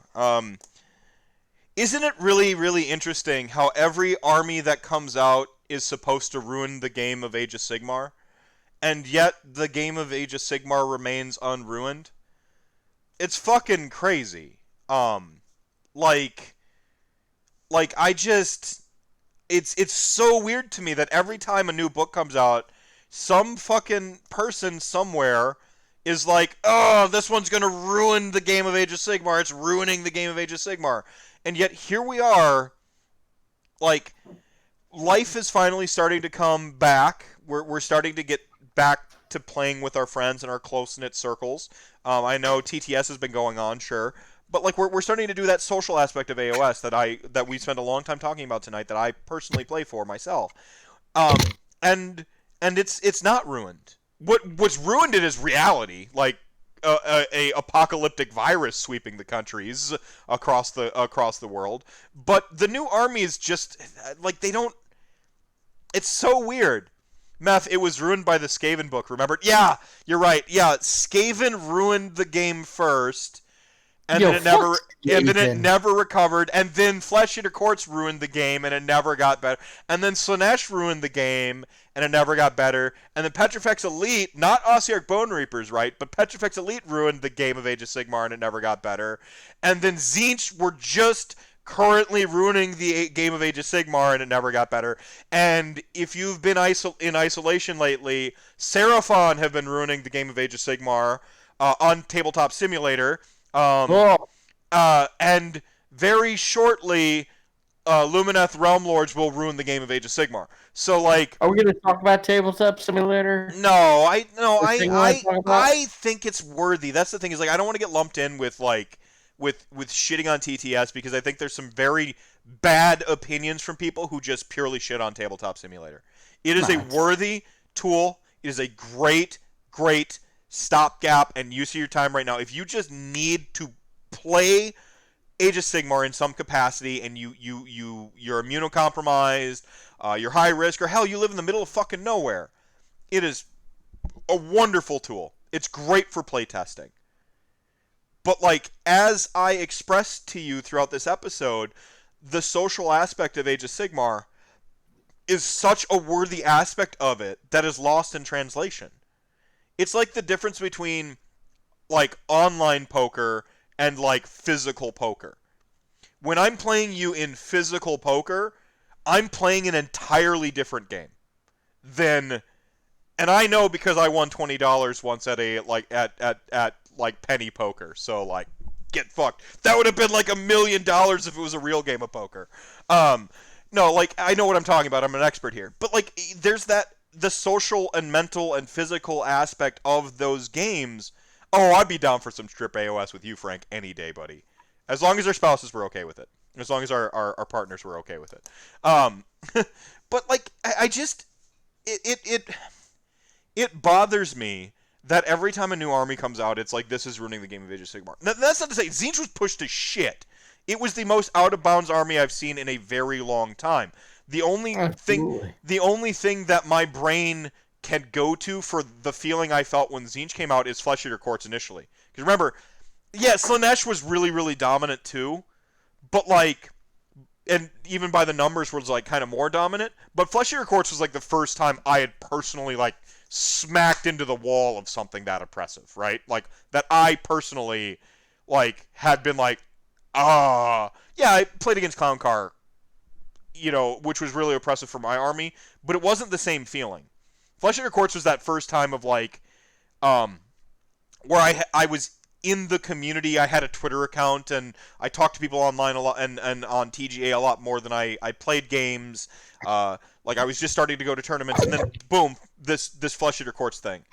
Like, it's that right there was the first time I remember that. And Tzeentch was the next time I've experienced that. But like, things don't stay out of bounds forever, and sometimes something that you perceive as like busted or broken when you're just reading it on paper, like ends up not being that bad. Like it, like sometimes they're just not the doom and gloom doomsaying thing. Just it doesn't track. Sometimes it's something benign you didn't expect. Remember when? I'm gonna have to go ahead and mute him. I'm sorry, everybody. Doggo must need to go out or something. That mutes me. I can't mute him. I don't know. Alright, we'll do this real quick. Y'all can still hear me. There we go. Alright. Remember when crematorians were going to be the monster that they were supposed to be, and then they just kind of weren't, and then it was Petrifex Elite instead? Sometimes, you can predict the weather, but sometimes the thunderstorm just happens, right? And sometimes you can predict the weather and grab a fucking umbrella. It's worthy to think about this stuff and theory craft and prepare yourself. Yeah, I remember that Maw Tribes was total shit, but it's not. Yeah, in fact, it's actually a ton of fun, and driving monster trucks is the way to play it right now. So even though Haywo was upset at all the missed opportunities in the book, and he's somebody whose opinion I defer to on Maw Tribes, just like I'll defer to, I'm an expert of my death armies. I consider myself an expert. I play them a lot. I can learn armies really well and become an expert on them. But when it gets right down to it, I'm going to defer to other people I feel are experts on their armies too. And when Haywo had his opinions on that book, and I'm talking to him, just like KO right now, I'm I know how I'd run that army, and I know what I would do to try to beat it. But I'm going to defer to somebody else talking about how great KO is. Or bad for that matter. But the picture is incomplete. And it certainly doesn't ruin the game, because even the out-of-bounds stuff doesn't stay out of bounds. Slaanesh had a really long reign. And I think part of that is because people gave up trying to even solve the puzzle on Slaanesh. Yeah, and fear-mongering's just, not my jam. But, Slaanesh, well, what was the joke? Just kill the heroes, right? Just kill the heroes. Actually, that was not the way to beat that army. Killing the heroes gives them depravity. You could break the chain by killing their battle line. One hero's not going to outscore you. It could delete everything in your army forever, but that's why you just have it fight something useless away from the objective. Yeah. Put it outside of 4 inches or 6 inches if they're in the battalion, and just say, you're either going to have to charge this or go around it. Yeah, you'll fucking delete it, but, you're not on the objectives. And, everyone's telling you shoot the heroes, and you're just feeding that chain of depravity. So I think people gave up on solving the Slaanesh problem, and just, waited for GW to solve it. Which, again, GW's gotta fix some of their fucking shit. But, waiting for them to fix it and just giving up in the meantime is no way to approach a game that you're supposed to play and have fun. And there's the hottest take I have for y'all. Welcome back, buddy. Yeah. Hey, bud. But yeah, my hot take on LRL began in there somewhere. I don't think LRL is going to ruin. They're not going to change. They're not going to ruin the game. No, change the meta is true. Every new army has the potential to change the meta. Okay. Yeah. They're especially a 100% brand new army. I think the likelihood of a 100 IDK changed the meta. Yeah. Sacrosanct Chamber changed the meta, even if we don't remember it, but because ultimately Stormcast Eternal's book is viewed as bad and everything now. But Sacrosanct brand new armies have a tendency to change the meta. They just do. No matter what. It's a wheel. You put weight on the wheel, it rolls. The meta is just a wheel that keeps spinning and moving forward. But it's not going to ruin the game of Age of Sigmar. No, because I've been told for 3 years that things will ruin the game of Age of Sigmar, and I'm still playing and I'm still fucking having a blast with this game over any other game. 100%. I don't know the doomsaying thing. I'm over it, man. Um, I like to think of it as personal growth because I shit on the Maw Tribe's book too. I'm like, this game Yeah. is a travesty, or this book is a travesty. It's a tragedy. It's a total blah. Like Sylvaneth players, I feel really bad for right now because I wish they got in a better book. And then I've got Sylvaneth players out there. What are you talking about, man? I love my army. And I'm like, Yeah. okay, I guess you don't need my pity. I mean, I still think they could use a third book. Let's go. But maybe, I don't know. Just rewrite Alarial and change some points, I guess could do it. And rewrite trees. Rewrite trees. They get one tree and they turn the rest of the terrain into trees. Done. Remember Grimgas Reapers? Pepperidge Farm remembers. I remember them, yeah. Yeah, they'll put everything in their pants. Yeah. The meta Yeah. has been a change in. It keeps it fresh. Well, like in the words of Bob Dylan, the times they are a change, right? Like All the games. time. Yeah. Sorry. Every book. Can Halahart out magic LRL? Uh, in terms of sheer volume of spells, yes. In terms of quality of spells, maybe not. That'd be the simplest way I can put it. If you're running Teclis has an auto unbind, so he's going to stop the bridge or whatever your important thing is for free, and then he's going to cast 4 spells at 10, 2 spells at 12. And keeping in mind, Hallowheart doesn't get their bonus to unbind, so you're not stopping anything Teclis wants to do. And then everyone in the army is casting spells as well, in addition to Teclis, and Teclis has a bubble to give +1 on relatively low cast spells. And again, Hallowheart doesn't really have bonuses to unbind. So like Outcast, I would say no. Just in a sheer like chess game of quality spells and pushing them around. But Hallowheart still has a volume of magic it can lay down. And so Yeah. to kind of rethink how you're never going to get your bridge off, by the way. Like it's just not going to happen. But like you're gonna get down like your flamethrower, and you're gonna get down your your flamethrower and your Balewind Vortex. You're gonna do all your other tricks pretty reliably. You can spike into a +3 to unbind on LRL rather reliably. But so like it's a advantage LRL, but like you're going to get some spells off. So Nagash is the same way though. I'm in the same boat as you. None of the LRL players like troop spells are going to go off with my Nagash on the table. You won't be getting your Empower, your Sunblades. Sorry, not happening. You're not going to be exploding on 5s around Nagash.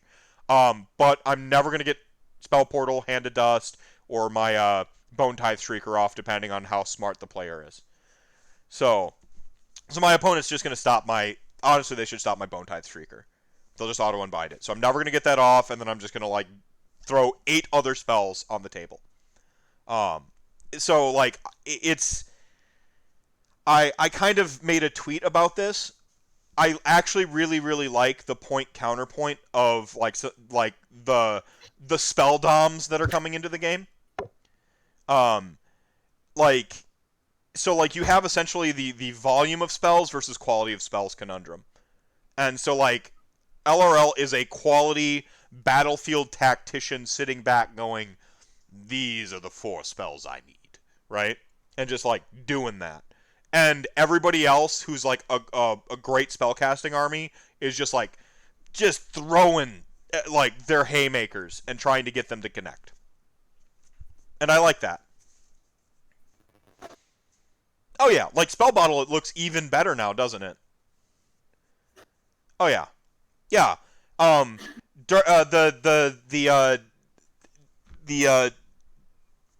Demon Fire Rift Drake, what is it? Drake Fire Demon Rift or whatever. Like that looks even sexier now in a Spell Bottle, doesn't it? Against an army that is just all wizards. Whew, that's gonna be a spicy meatball. I can't wait for it. Dark Fire Demon Rift. Thank you so much, Soren. Yeah. Yeah, so I'm for that.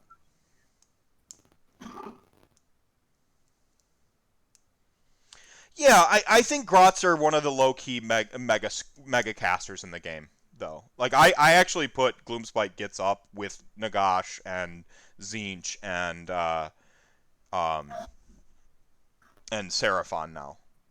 I think Croak is actually less desirable now that LRL's about to show up, and just tell Croak no to the linchpin combo. But yeah, I don't know, like endless spell spam, uh like dropping the you can't cast good spell on your best caster, right? Like putting that in just like having that thing chasing around Nagash. I had that thing chasing. I actually played Nathan Prescott from The Honest Wargamer just in a pickup game at Adepticon 2 years ago. He had that fucker like chasing Nagash the whole game. I couldn't stop it. I couldn't unbind it because at the time, not unbind, but I couldn't unsummon it, dispel it, because at the time, yeah, the moon. I couldn't dispel it at the time because Nagash had no bonuses to dispel. No +3. I just had to straight outcast it. I'd never outcast it, so just chased him around all game, putting Nagash down to only a mere +1 to cast, while he had a +3 to cast practically the whole game. It was nuts. Welcome back, dude. Oh yeah. All right, all Hey right, man.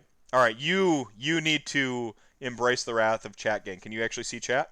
No, Oh yeah. Yeah, I can't see chat, unfortunately. you can't see chat. But do you have a great story No. so that I can go use the restroom? Absolutely. Yeah, the moon is useless against Teclis. It is useless against Teclis, but it's not useless against the units that are trying to cast their own steroids.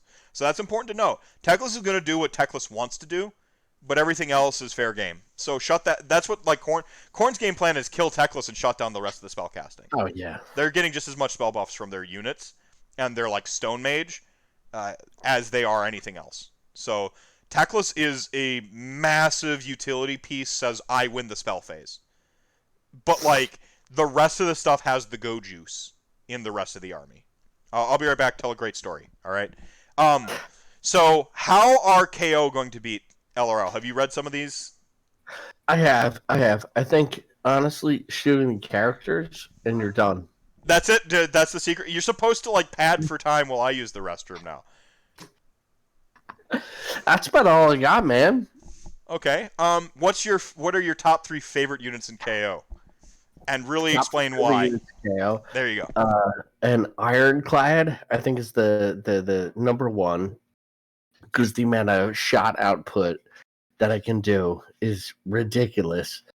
Beyond that, I think the Engine Master to heal the boat is also one of my top 3 to make it that much better. And then beyond that, I'm going to say Argonaut Company because we're going to be able to set up, grab the objectives, and then when they're within range of the objectives, they're getting +1 to hit. You've got all kinds of great shots all over the place. So while he's away, I'm going to promote Basement Wargamers, our club. Great club that we all work with. Like I said, 60 plus members that are paid. Beyond that, just look us up on Facebook, basementwargamers.com.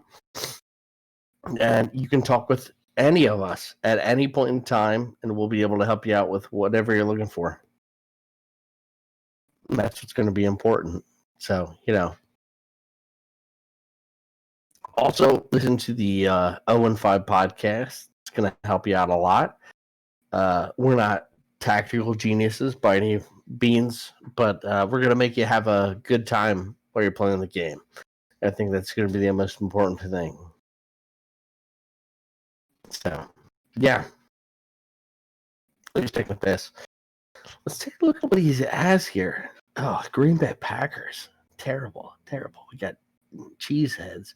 And what are these 2 little, like, weird, like, I don't know. They got, like, headbands, little stuffed animals there. And what's this T mean? What's this T mean on the chair? We'll take a look at that later. Hey, bud. All right. Did you keep chat gang super Always. entertained? Yeah. All right. Always. All right. Perfect. That's Those were a kind of all I great. got from me, though. Those were a great top three. Wait, you didn't get through all of them? Oh yeah, we got all three. Perfect. Real quick. Grim Slacker says every KO battle report I've watched lately has them getting smoked. They're not watching the right battle reports. Then Which battle I'll report have to start should? battle Yeah. reports with what I'm looking into. Unfortunately, there's not a lot of good KO battle reports on. I know for our club, we're going to start doing battle reports as well, and I will be involved in what's important for a KO battle report and how to win. So, Yeah. This chair, by the way, real quick, chat gang. Y'all did this. Thank you. Uh, some of you remember the busted ass chair I replaced. That was 3 years of like chat gang donations to get this thing. I wasn't allowed to spend any of my family's money that went towards bills and my kids and stuff like that on just a stupid chair, right? Like, so it had to come 100% from this. So thank you all, chat gang. You got me here. And my back, thanks you so much. You don't think it means a difference, but like it really, like like if you watch like those last few episodes on my old chair before I just used a generic office chair left in this house we bought, I was like constantly shifting and like just always readjusting. This is like you watch here, I've just been like, oh yeah, pretty chill. it's a nice chair. Yeah. Yo, how's the new crib? It's not bad. You can see the big throw burritos right here next to me. That was from a Mega Throw Burrito game we played on the weekend. There's issues, but it's nice to own our place. It's not something I ever thought was in the cards for me. Never thought I'd own a house. Never, ever. A fucking orphan from North Carolina whose like mom abandoned her kids and stuff. Yeah, I didn't think home ownership was going to be my thing, but You're an American story. and I didn't get here by myself. I had a lot of help to get here. Caught a bunch of breaks. So on this battle report thing, we'll kind of start wrapping up here. What is it that you think is holding back those KO players from winning in those bat reps without knowing the specifics? Like, what are maybe some like core units that like people should just be playing? Like, what is the piece of the puzzle? Like, I'm sure people are watching this episode not to just hear me prattle on about everything about KO. So what is the KO quintessential advice? Learn target priority, shoot the characters. It can't just be that. Target priorities and bring some gun haulers into there, man. You know, I think too many are stuck in the old KO battle frame of bring as many skyhooks as possible and hope for the best. And now it's bring some ships, see what happens. Right, bring some ships, see what happens. I like that. It's a new meta. And I need to. We mentioned Arkanaut Company before, and I just want to like kind of stick this point because I didn't get to bring it up before. Arkanaut Company are probably one of the best keep back units in the game. 100%. Like 100%. they're excellent keep back units on like back on the home objectives and stuff, or like on that flank objective that when you deploy where like combat, you always end up with these like lopsided deployments of like you versus the opponent. You put them on the soft side, perfect. They're perfect right there. I envy KO players as a Bone Reaper player because I don't have anything in my army that resembles a keep back unit. And it's a good mobility. Yeah, I have to go on the march too because I'm so slow. If I don't get in the game early, I'm not going to be in the game late. So. Oh yeah. But, all right, man. Last soapbox moments. Anything you want to get off your chest? Any final rants? Nah. I think I did about it. All I need. All you need. Anything you want to put on blast? Obviously, check out 0-5 Podcast. Check out the 0-5 Podcast. If you're interested, check out Basement Wargamers on Facebook. We're always open to helping out new people. So from there, hit us a message. All right, cool. And I'm gonna do a real quick Mephisto after hours for those of you still hanging out in chat. But this will do it for RantCast 54 here. The Dwarfisode is probably gonna need a new title when it goes into a VOD format. But I'm gonna go ahead and take the stream down for half a second, help him head out, and then I'll be back with I'll be back to answer some of your LRL questions because I think I got a pretty good read on them at this point. I've finally read some translations and saw some screen caps and stuff like that to Sounds good, man. start to formulate an opinion. All right, man. Thank you so much for doing this with me. Thank you so much. Thank you so much. Yeah. Take care, boys. Yeah, yeah. And chat gang, once again, you are the show within the show. You're the reason we do this thing. Thank you so much for hanging out with us tonight and enjoying that wonderful, meandering, rantiest of rantcasts. But, yeah. All right, man. Good night.